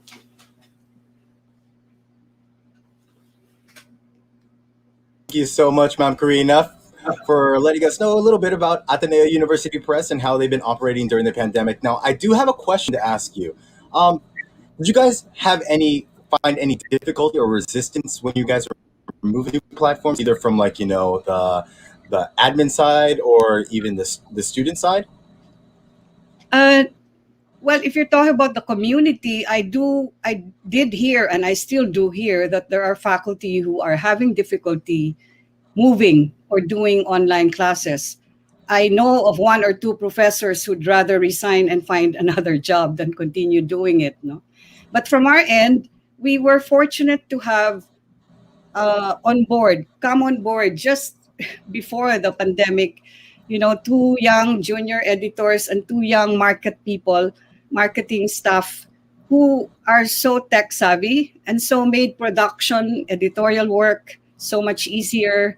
We're able to set up control systems, workflow systems, and our marketing people have also, young marketing staff have also been brimming with ideas, and we're trying so many new things. I mean, that June campaign of History Month, that came from them when they said, only history books are for sale, not our history. So they're very creative, and so we were fortunate, I think, in that way, that these young people came on board right before the year before the pandemic.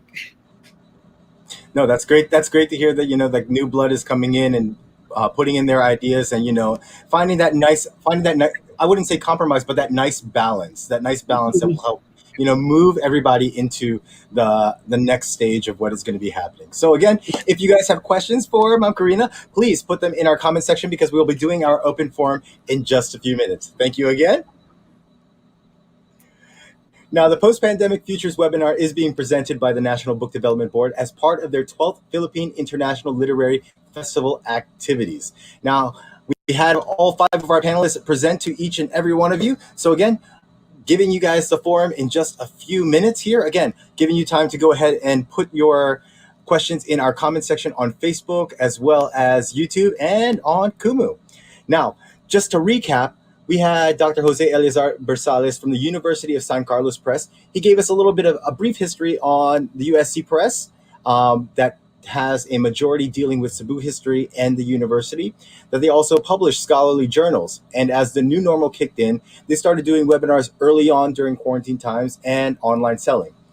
He also talked about the commemorating the quincentennial and about addressing unfounded claims regarding Lapu-Lapu and some of his excavations during the pandemic. We had Lance from Far Eastern University Publications, where they publish books and non-FEU books. But in 2005, when they were formally established, they had academic and non-academic materials for FEU-centered types of programs. Now, during the pandemic, they focused on the health and safety, connection and productivity with stakeholders and staff. They talked about being flexible and understanding, which helped them transition into using new processes with new digital tools, even doing virtual book launches and book fairs via online platforms. And how they are going to be shifting a little bit away from the FEU-centric titles and looking for more meaningful collaborations, stronger digital presence via website and e-commerce, and explore more no cultures and explore more. And of course, no cultures and values as an institution. We had Mr. Benedict Parfan from the University of Santo Tomas Publishing House. He talked about the bookstore operations and his experience where drastic changes happened and how they had to shift to selling from home. And also how they had some e-commerce hurdles with the help from their UST admins and transition into online shops, different couriers, and how bubble wrap and patience ran out during certain delays. He also talked about the labor structure platform difficulties and how their location even made people paranoid to get their orders out. We also had from the University of the Philippines Press, Dr. Jose Neil Garcia. He talked about the situation and environment for publishing during the pandemic, how they've been working from home, and also kept productivity stable during the pandemic. He talked about doing e-commerce through various platforms and how it actually increased their business and they met their different targets. The UP Press will also be processing different titles this year, marketing their titles via webinars, which have been very beneficial. And he also addressed print to digital format in form of ebook and learning materials and education. And then, of course, we ended with the Ateneo de Manila University Press with Ms. Maria Bolasco. She talked about seeing things as they are, such as books are essential. And of course, that their new marketing staff that just came on, saying that only history books are on sale, not history. She also talked about how they got ready for different digital platforms and giving access to their Philippine books. She reminded us not to lose sight of vision and how they look for new ways for public engagement through social media and, of course, the releasing of their new titles during the pandemic. And she ended with what we find when we got lost by talking about the economic status of the population, climate situation, environment in the world, and social contract. So, again, those are our panelists there, and we're going to bring them up here so we can do our open forum. Welcome back, everybody. Hello. Hello. I Hello. think we're Hi. Sir Jobers. Where's Sir Jobers? Someone put me on There we backstage. go.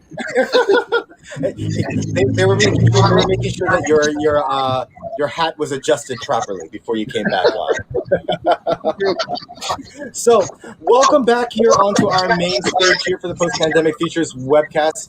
And of course, we want to put everybody all on kind of the same page right now. So we're going to go one by one and ask every one of you. The press issue in our comments right now is digitization. So, for each of our panelists, can you give us insight into what your university publishing press is doing to either move into e-reader, how you're moving into e-reading and to e-commerce? So I guess let's start with Sir Jobers.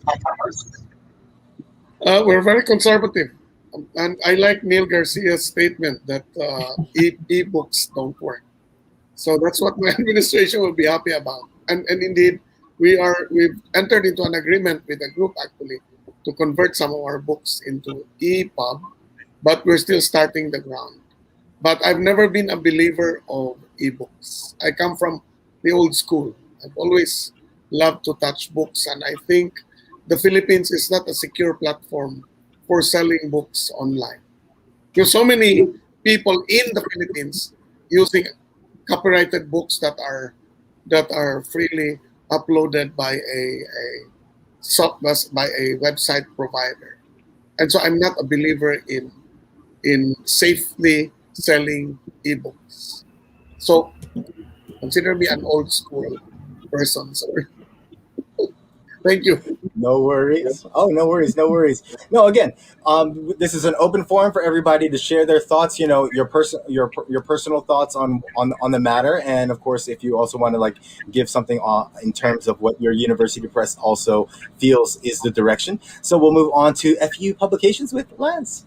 Well, as I've said for FEU, our theme is like braving boundaries. So we're there. We want to explore more. I think, as I've said, digital is vital right now.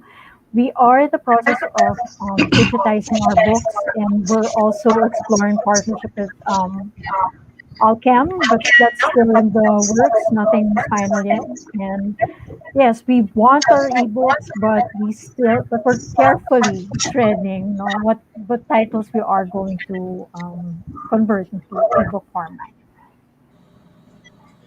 Thank you so much for that. We'll move on to UST Publishing House with Sir Ned. Yeah, well, with regard to ebooks, we're perfectly willing to try, but in our experience, it wasn't a very good start. We didn't have a very good start with it.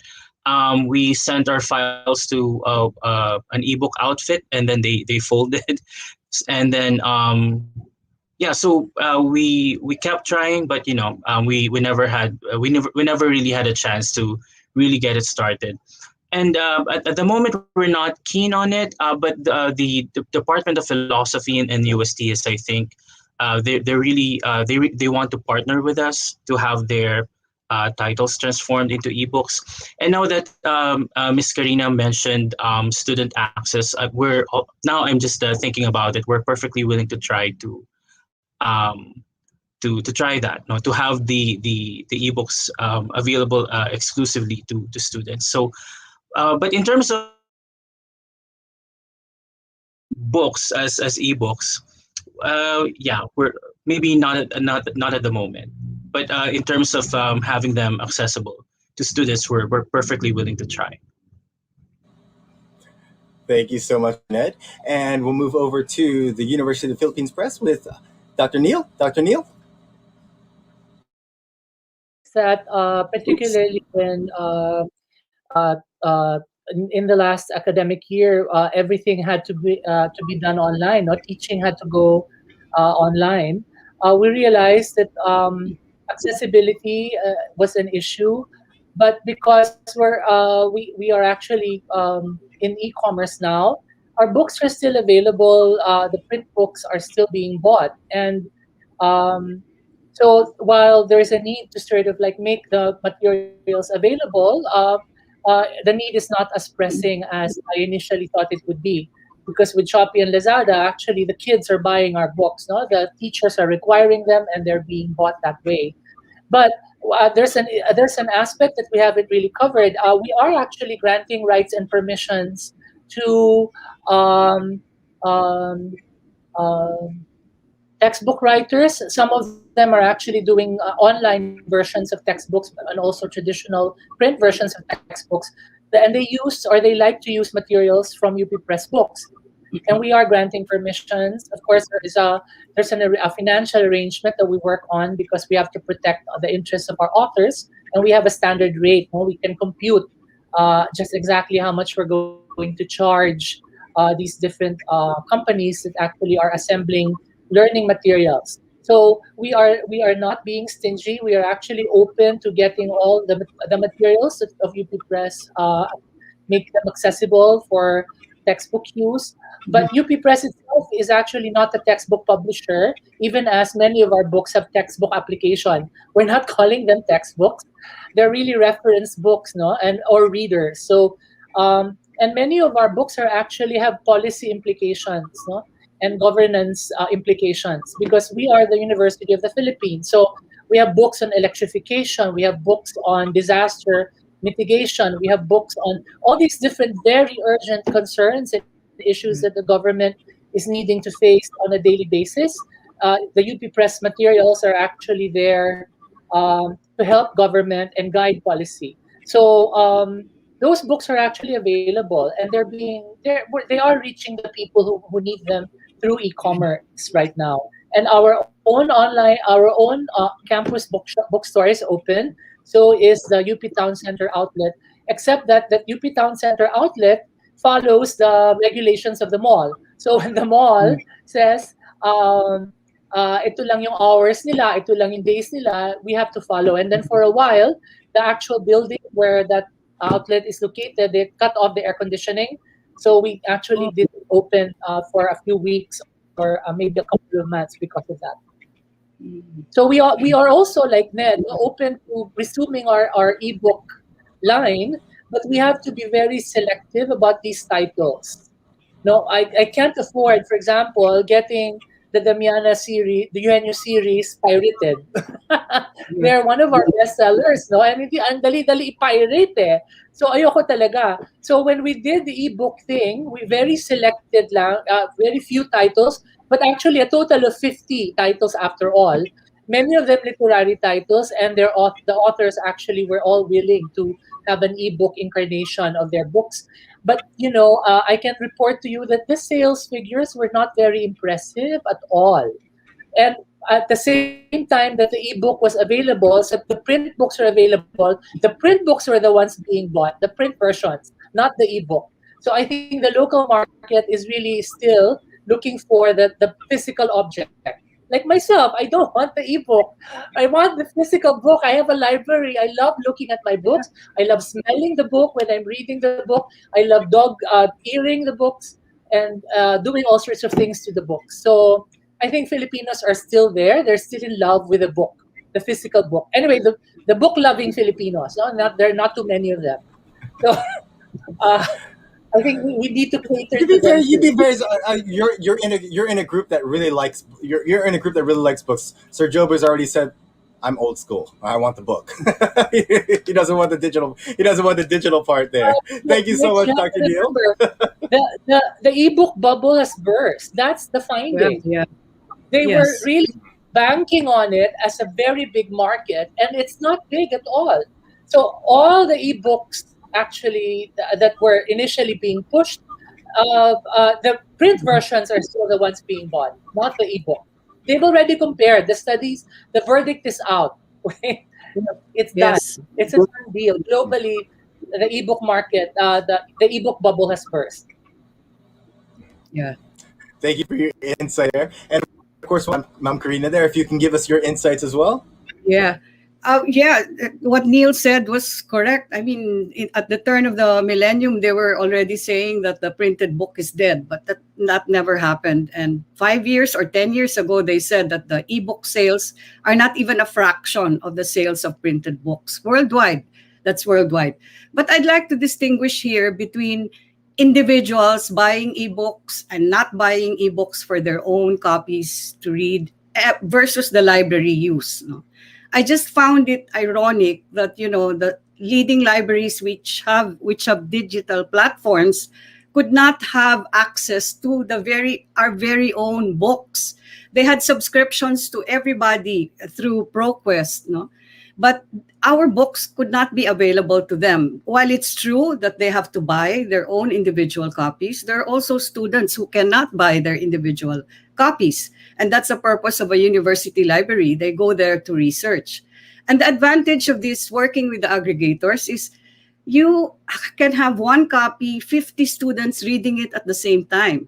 The model is the library pays you a subscription annually and you unlimited borrowing, and they pay you according to how many times that the book is downloaded. If they want to buy a copy, that's a separate thing altogether. But so for 1 year, you give them access to your ebook editions of your titles, which was not also easy for us, even if we found a partner, because we had to go back to old contracts, which didn't include ebook edition in the contract. So we again had to get permission if we could. But we were ready with some because from 2016, our contract included ebook edition. So it's not, and you have to work also with the company that has the right security model, with right security, with digital rights management.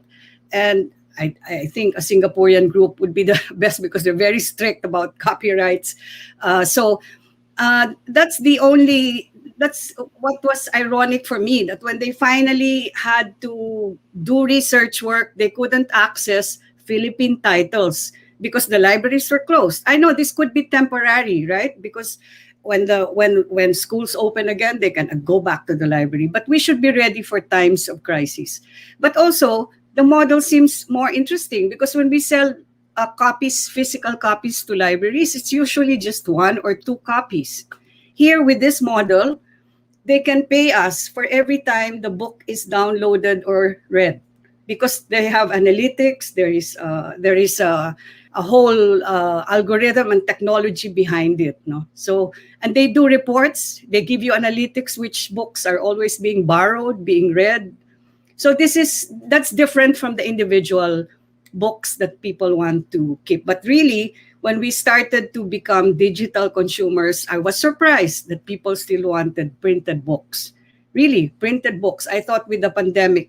But for foreign buyers, the ebooks would also be helpful because sometimes the shipping costs much more than the book. No, so that's another way of serving your readership or market outside of the Philippines. No, thank you so much to all of our panelists for that insight. Exactly.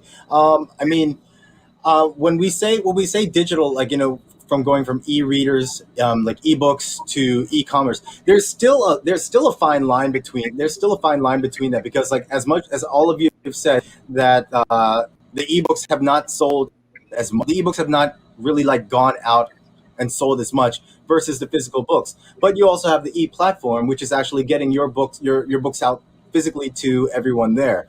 And I know that Sir Ned, you were talking about, like, your courier services, and, like, trying to make sure that the logistics of everything is working. I think that's a main concern that most people said, is that the logistics of getting these books out to people in the different areas and making sure that they have the information that they need and the books that they want, or whatever, has been a bit difficult, because most people are just used to e-commerce for either, like, food items or delivering different things, but not necessarily books. And Ma'am Karina, you said it best. Books are essential.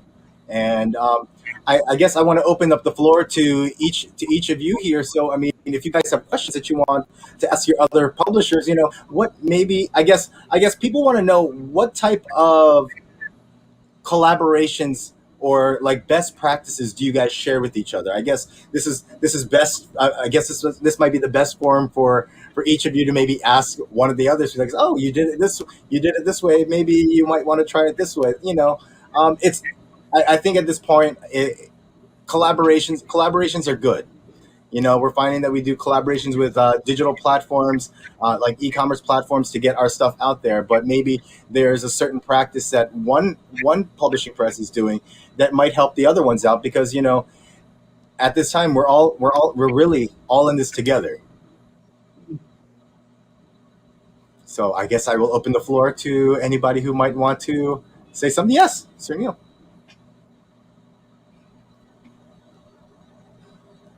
I was thinking, Karina, when I was writing my little, when I was doing my recording, I did my little speech there. I was thinking, I think this is not pragmatic. I think I should be doing something less philosophical. But then Karina beat me to it and actually came up with that vision, right? From everything from ecology to political economy to everything. But I think one of the clear things that I realized is that we are not an academic program. We don't grant degrees. We are just a publishing house. And so we really collaborate primarily with the university where we are housed. And so we rely regarding editorial review and endorsements and things like that on the different academic departments of the University of the Philippines, which of course is a system. It's very big.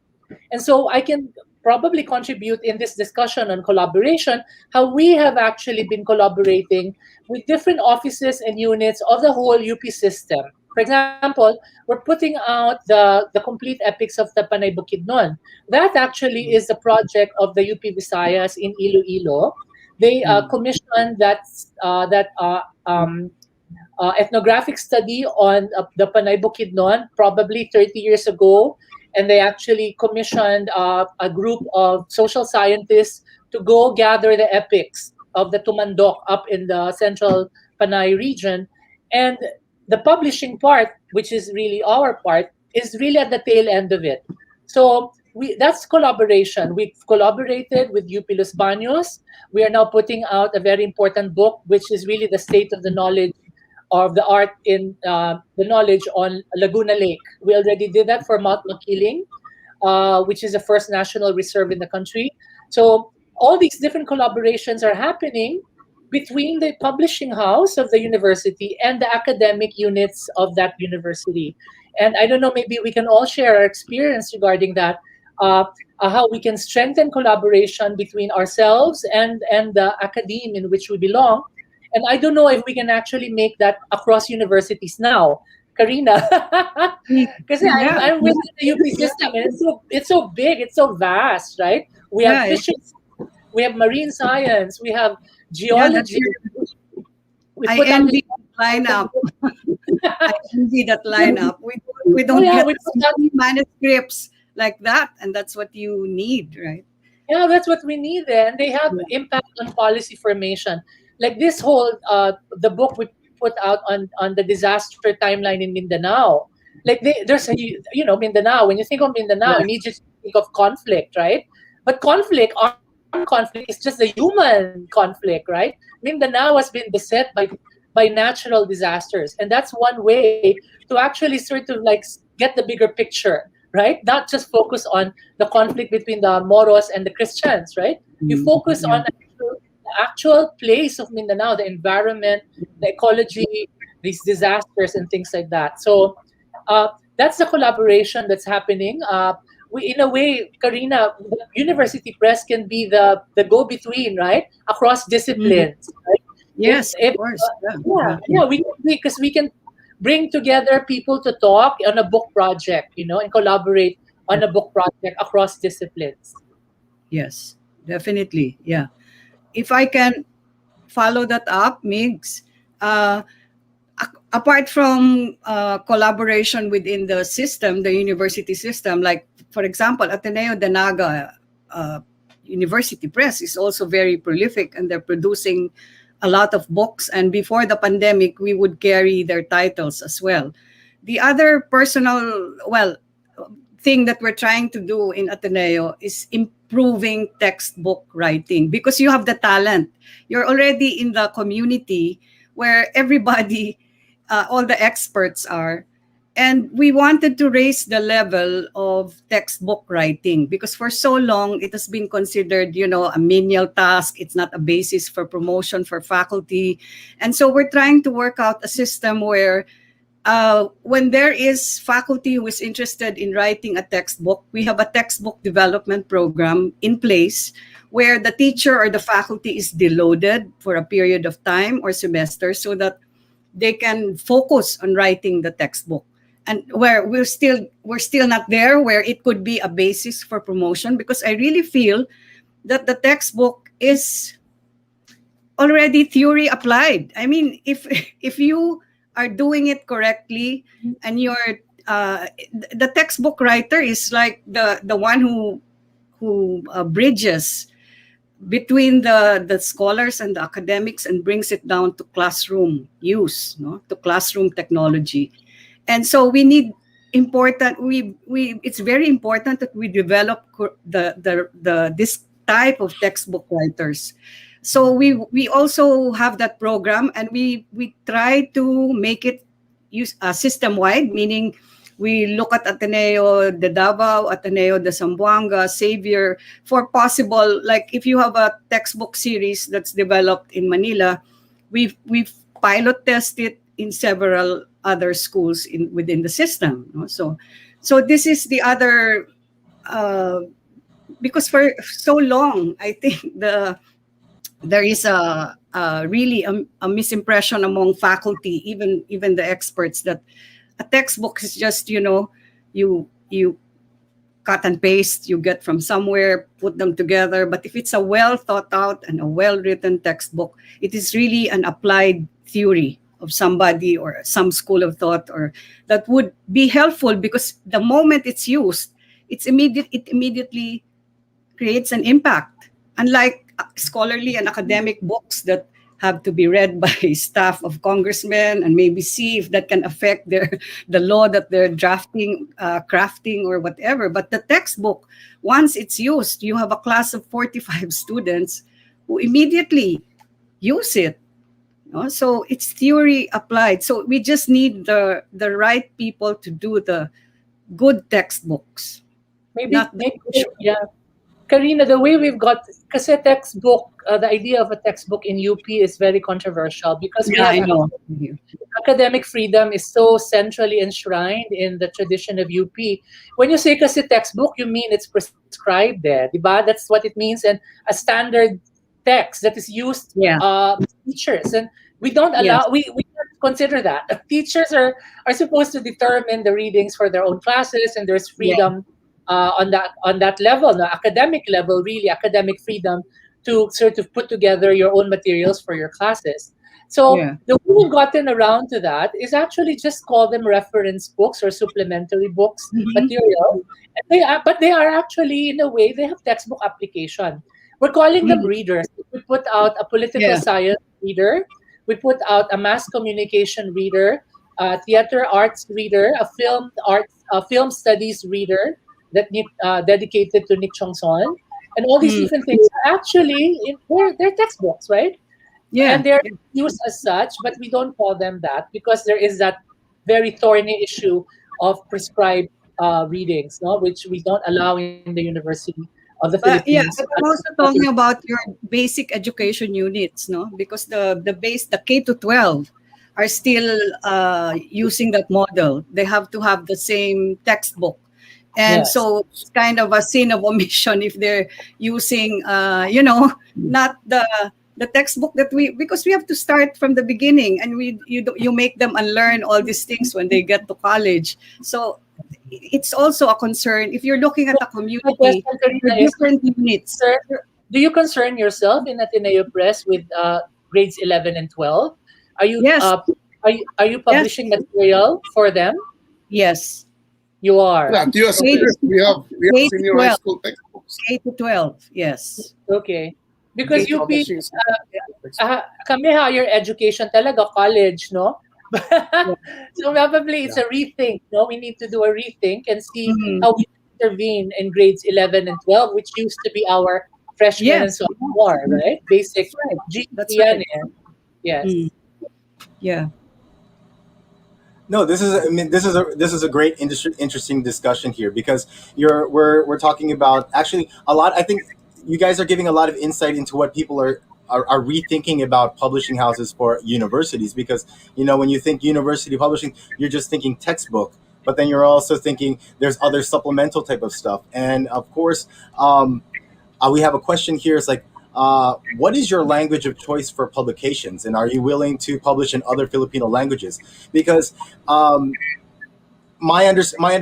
guess from my understanding, from the way each of you presented, you are each I guess dedicated to the area that you're at. So we had Lance saying FEU centric, and then we had Dr. Neil saying for UP, and then we have Ateneo, and then we have Cebu, and then we have USC. So you have publishings that are just geared towards your community. Now, have you guys explored going into different languages? I guess Sir Jobers, I guess I would have to ask you, because you're in Cebu. So do you have books that are either Cebuano, or do you prefer like English only, that type of thing? Well, because we're based in the university where the mode of instruction is still English, supposed. All our books are in English, but the literary works that we publish have both Cebuano and English. It depends on the submitted manuscript, but normally we produce our books for not just a Philippine audience, but thinking of an international audience. Because many Filipiniana books are sold abroad because they're in English. They're bought by universities abroad. So it's the other way around. It's translating Cebuano works into English rather than starting off with Cebuano and then selling it as Cebuano only. There's always a translation and an international language involved if we do that. But is there that option with USC? Is that you'll publish in Cebuano? Yes, we're open to publishing in the Cebuano language, but we've not tried that actually as a purely Cebuano book. We've not tried that yet. We will wait for Cebuano Study Center to submit. We have a Cebuano Study Center. Even the center does not produce only purely in the Cebuano language, but there's always a translation together with it. Yeah. No, because I bring that because in our last webinar, we had different regions of the Philippines that were represented, and it's kind of I guess it's kind of hard for certain areas whatever to adapt to, like either learning Tagalog or learning to English, and I guess localizing it for the different communities there for a better reach, for a better understanding, so that people can that are in that area. We're open to that, actually.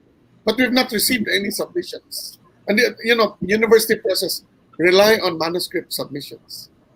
And geographically, we're at a disadvantage by Manila.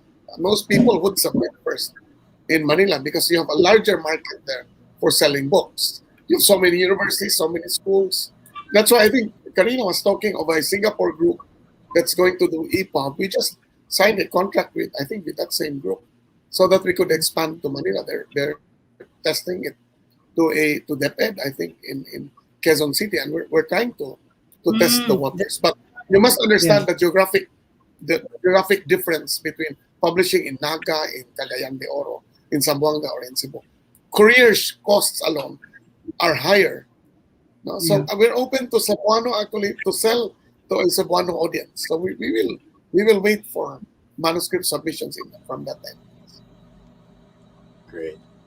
Next, just to inform you, UP Press has been publishing books in different Philippine languages. The only requirement is that they be accompanied by a translation into English or Filipino. So we're not privileging English. It's English or Filipino, and those two languages are the ones we require because they are both nationally understood. So if you have work like now, last year we published Alice San Gonzalez's stories in Iligaynon, but they are accompanied by translations into English. We're publishing Adonis Dorado's poetry in Cebuano, in Binisaya, in Cebuano, accompanied by translations also into English. Sometimes the translations are into Filipino or even different languages. So all the Panay Bukidnon epics that are being published now by UP Press, one title after another, they're in 4 different languages: the original Kinaraya, modern Kinaraya, English, and Filipino. So UP Press is there to serve the whole UP system, and the UP system is spread out across the Philippines. We actually are waiting for submissions in Ilocano from UP Baguio. So long as they will be accompanied by a translation into English or Filipino, that will be entirely fine. We need to make the other Philippine languages live, and they will not live. They will not have any intellectual life if you don't publish them in their own languages. So we need to support all the languages of the country. No, I bring that up because that was a question that was coming from our comment section, because NBDB has a translation grant that they're offering. They're offering 6.8 million worth of grants. So for those of you that might be interested in doing that translation, maybe this is another way for you to reach these other groups and actually do your. I don't want to say do your part, because you are doing your part. I guess it's just maybe just localize it just a little bit for other people that that just haven't had that opportunity, and the titles that you have in your libraries are again, these are the ones that are in demand. So I know that we are running over a little bit. I know we're running over a little bit, so I apologize. I'm really enjoying this discussion with each and every one, and of course, so is our audience. So again, to those of you that are on Facebook, YouTube, and Kumu, thank you very much for joining us here today.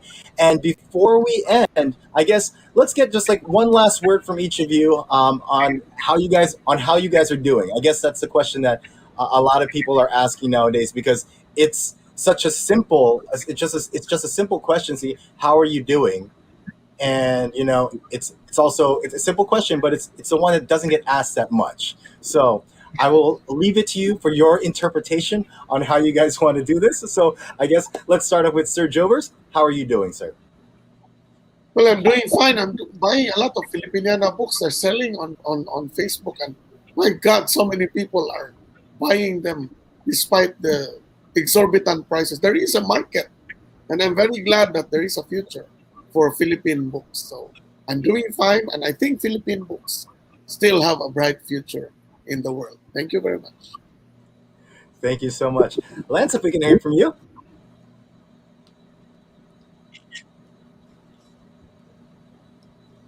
Oops, I think you're still on mute. Unmute. Sorry. Lance, you're still on mute. There you go.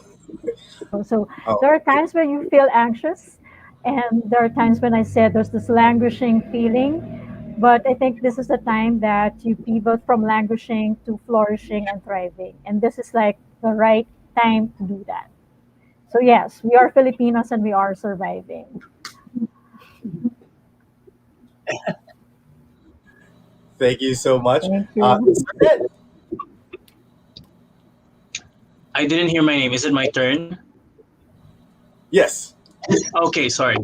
Well, how we're doing as sales-wise, we're doing better despite lockdowns. In terms of the books we're publishing, I'm very excited. I'm not allowed to tell you everything, all the titles that we're working with, but yeah, we're very excited with all of those, and we're busy preparing for Aklatan, and as a teacher, I'm just bracing for Czech Republic for the checking period at the end of the term, and looking forward to more relaxation after submitting our annual inventory. So so much to do. Doc Neil? Okay, so UP Press is surviving like all the other university presses. Actually, it's not just surviving, we're actually doing well. As I reported to you, we actually we surpassed our sales projection for 2020. As far as 2021 is concerned, it remains to be seen, although the signs are encouraging again. We're almost halfway through the year, and we're almost halfway through our sales projection again. So hopefully we will surpass again, or at least break even, right? We are accepting a lot of manuscripts. I mean, submissions are coming in. So I'm thinking that the lockdown has given people a lot of downtime to write and to finish projects that they had been putting off for a while, and now they have the time in their hands to do it. So we are receiving a lot of submissions. We have 11 titles from 2021 already delivered, and we're waiting delivery for 12 more. And other than that, we have 10 more that are actually already in the printing stage. So we actually are going to have a bumper crop harvest in 2021. I don't understand it, why we're so productive. It's like the writers are writing, the researchers are writing, our editors are just stuck at home, and so they are editing. The only sort of like slow part is really because we are in government, the bidding and procurement process, no? Because all our printing has to go through that process because it's government. And so that takes, now and then there are delays there, and that's just red tape for you. The University of the Philippines Press is here to serve the needs of UP and the Filipino nation, as I mentioned in my little spiel. And as long as UP exists, UP Press will be there to help disseminate the knowledge that its researchers and writers are producing. So we need to keep working hard, I think, in wherever we are, in whichever university press we're at, because we are all helping in turning our people more literate. And literacy is so key, I think, because as the work of Benedict Anderson did not actually sort of like state plainly, but it really means that nations are built on literacy. That whole idea of imagined community, you could not have imagined outside your immediate lived world if to an abstraction called the nation, if you are not literate. Only literacy can give you that kind of capacious empathy and imagination, so you can embrace people from different parts of your own community, of your country, and consider them fraternally as your fellow Filipinos. So in order to have malasakit for each other, we all have to read. That it's as simple as that. And I wish all the university presses well. And as I said, dapat may support tayo from our universities, eh. And then outside the universities, from the higher education establishment in the country itself. So that's from government. No? We need to be supported because we are a key player in education. We are not just a printing press. No, we are a publishing house. We are determining the right titles that should get printed and that should be read. And we're doing our best to get those titles available and disseminated and read by our people. Thank you. Thank you so much, Doc Neil. And of course, Karina. Yeah, so Ateneo Press is doing well, also very productive and exceeded.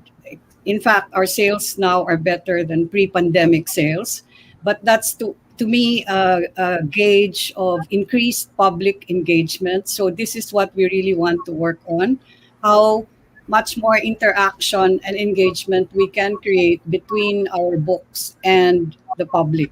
So, and I think we should be prepared, as I said in my talk, we should be prepared and we should be on the watch out for new ideas, path-breaking theories that will prepare us for a better post-pandemic world. Yeah. Can I just add? I forgot to say pala. I encourage all the presses to create means for their books to have a social life. That's what Karina called interaction. We have been like 5 years ago, or even earlier than that, meron na kaming YouTube channel, may IG kami, meron kami Facebook. So we were out there already. And so all the university presses should do the same. You should have your own YouTube channel. You should fill it with content. All your authors naman are all too willing to give interviews naman eh. They do know that they need to sell their own books or help sell their books. So let us try to sell the books by selling our authors. Kasi ganun din naman, Filipinos are in personality, diba? So, buti na lang marami naman tayong good-looking authors and very personable authors. And we can actually push them. Yeah, good-looking, sir. Migs, we have to promote Migs. We have to promote Aklatan. Yeah. Anyway, with us. Please go for it. Aklatan, June 19 to 21, the Aklatan Book Fair on Shopee. That's happening. So watch out again for a lineup of very interesting events, webinars, and sales as much as 80% off again. Okay, so watch out, June 19 to 21. That's Karina, great. Again, thank you so much. Your sales now are better than pre-pandemic? Yes. They are? Oh, yes. Pero yung bookstore ninyo, yung direct sales no, are not affected? Shopee, Lazada. Online sales. Yeah. True. The same with us. Oo nga. Kasi easier. This is great to hear. This is great to hear that you guys are doing better than you guys expected. And of course, again, Aklatan from June 19th to 21. And of course, we'll have links for that on the NBDB page. But before we go, can I get a quick picture with all of you guys here? Sure. So if we can get all of our staff from NBDB to come on up here, and we'll smile. Let's see. Are they there? Okay. All right. So let's give a smile on 3, 1, 2. Oh, there we go. We got some other people jumping in. Okay. There we are. Hello, Kay. Hello, Jason. Where's Brian? Brian, He's all the on. people behind the scenes here. Thank you guys so much for all of your hard work. So here we go. Right. Smile on 3. 1, 2, 3. I heard that click. I heard the click. The click. Okay. Thank you guys so Very good. much. Thank you. It was such a Thank pleasure you, to have you everyone. here. Yeah. Bye-bye. Thank you, Brian, for clicking the slides. Yeah. Thank you. Bye-bye. So let's see. I am probably at the point where I am getting a little bit of. I think my connection is my connection is there. Is it? Oh, I was doing so well. Thank you. I'm still here. Wait, I don't know to exit. Yeah. So I'm going to say we want goodbye. to say thank you. We want to say thank you so much to all of our speakers. It was a pleasure and great learning experience to have listened to all of you. Now, we hope that our participants enjoyed the session as well. Now, don't forget, we have our feedback form there. You guys can click on those links there. Please fill those out. Let us know what you guys think and what you guys are expecting. But that concludes our Post-Pandemic Futures webcast. So thank you to everyone who joined us this afternoon. But before we end, I would like to invite you guys all to our upcoming webcast. Now, on Thursday, June 17th at 4 p.m., My Book, My City, Mount Cloud Bookshop, Baguio City, with Feliz Perez as our tour guide. Then on June 18th, Friday at 2 p.m., Author on Author, Branding a Nation, Stories, Images, and Rizal, featuring Dr. Ambeth Ocampo and David Guerrero. And on June 12th, 19th, 26th, and July 3, these are all Saturdays at 4 p.m., the book club session with Sam O, featuring The Age of Umbrage by Jessica Zafra and Broken Islands by Criselda Yabes. And of course, our Post-Pandemic Futures webcast is going to be on June 25, Friday at 2 p.m. And our theme is Reclaiming Our Narrative, Inclusivity and Decolonization, featuring Dr. Felipe De Leon Jr. and Marian Pastor Roses. Now, of course, this was being presented by the National Book Development Board as part of their 12th Philippine International Literary Festival activities. And of course, my name is Mig Zanzures, and I hope to see you guys very, very soon. Please stay safe, have a great weekend, and we'll see you in our next webcast.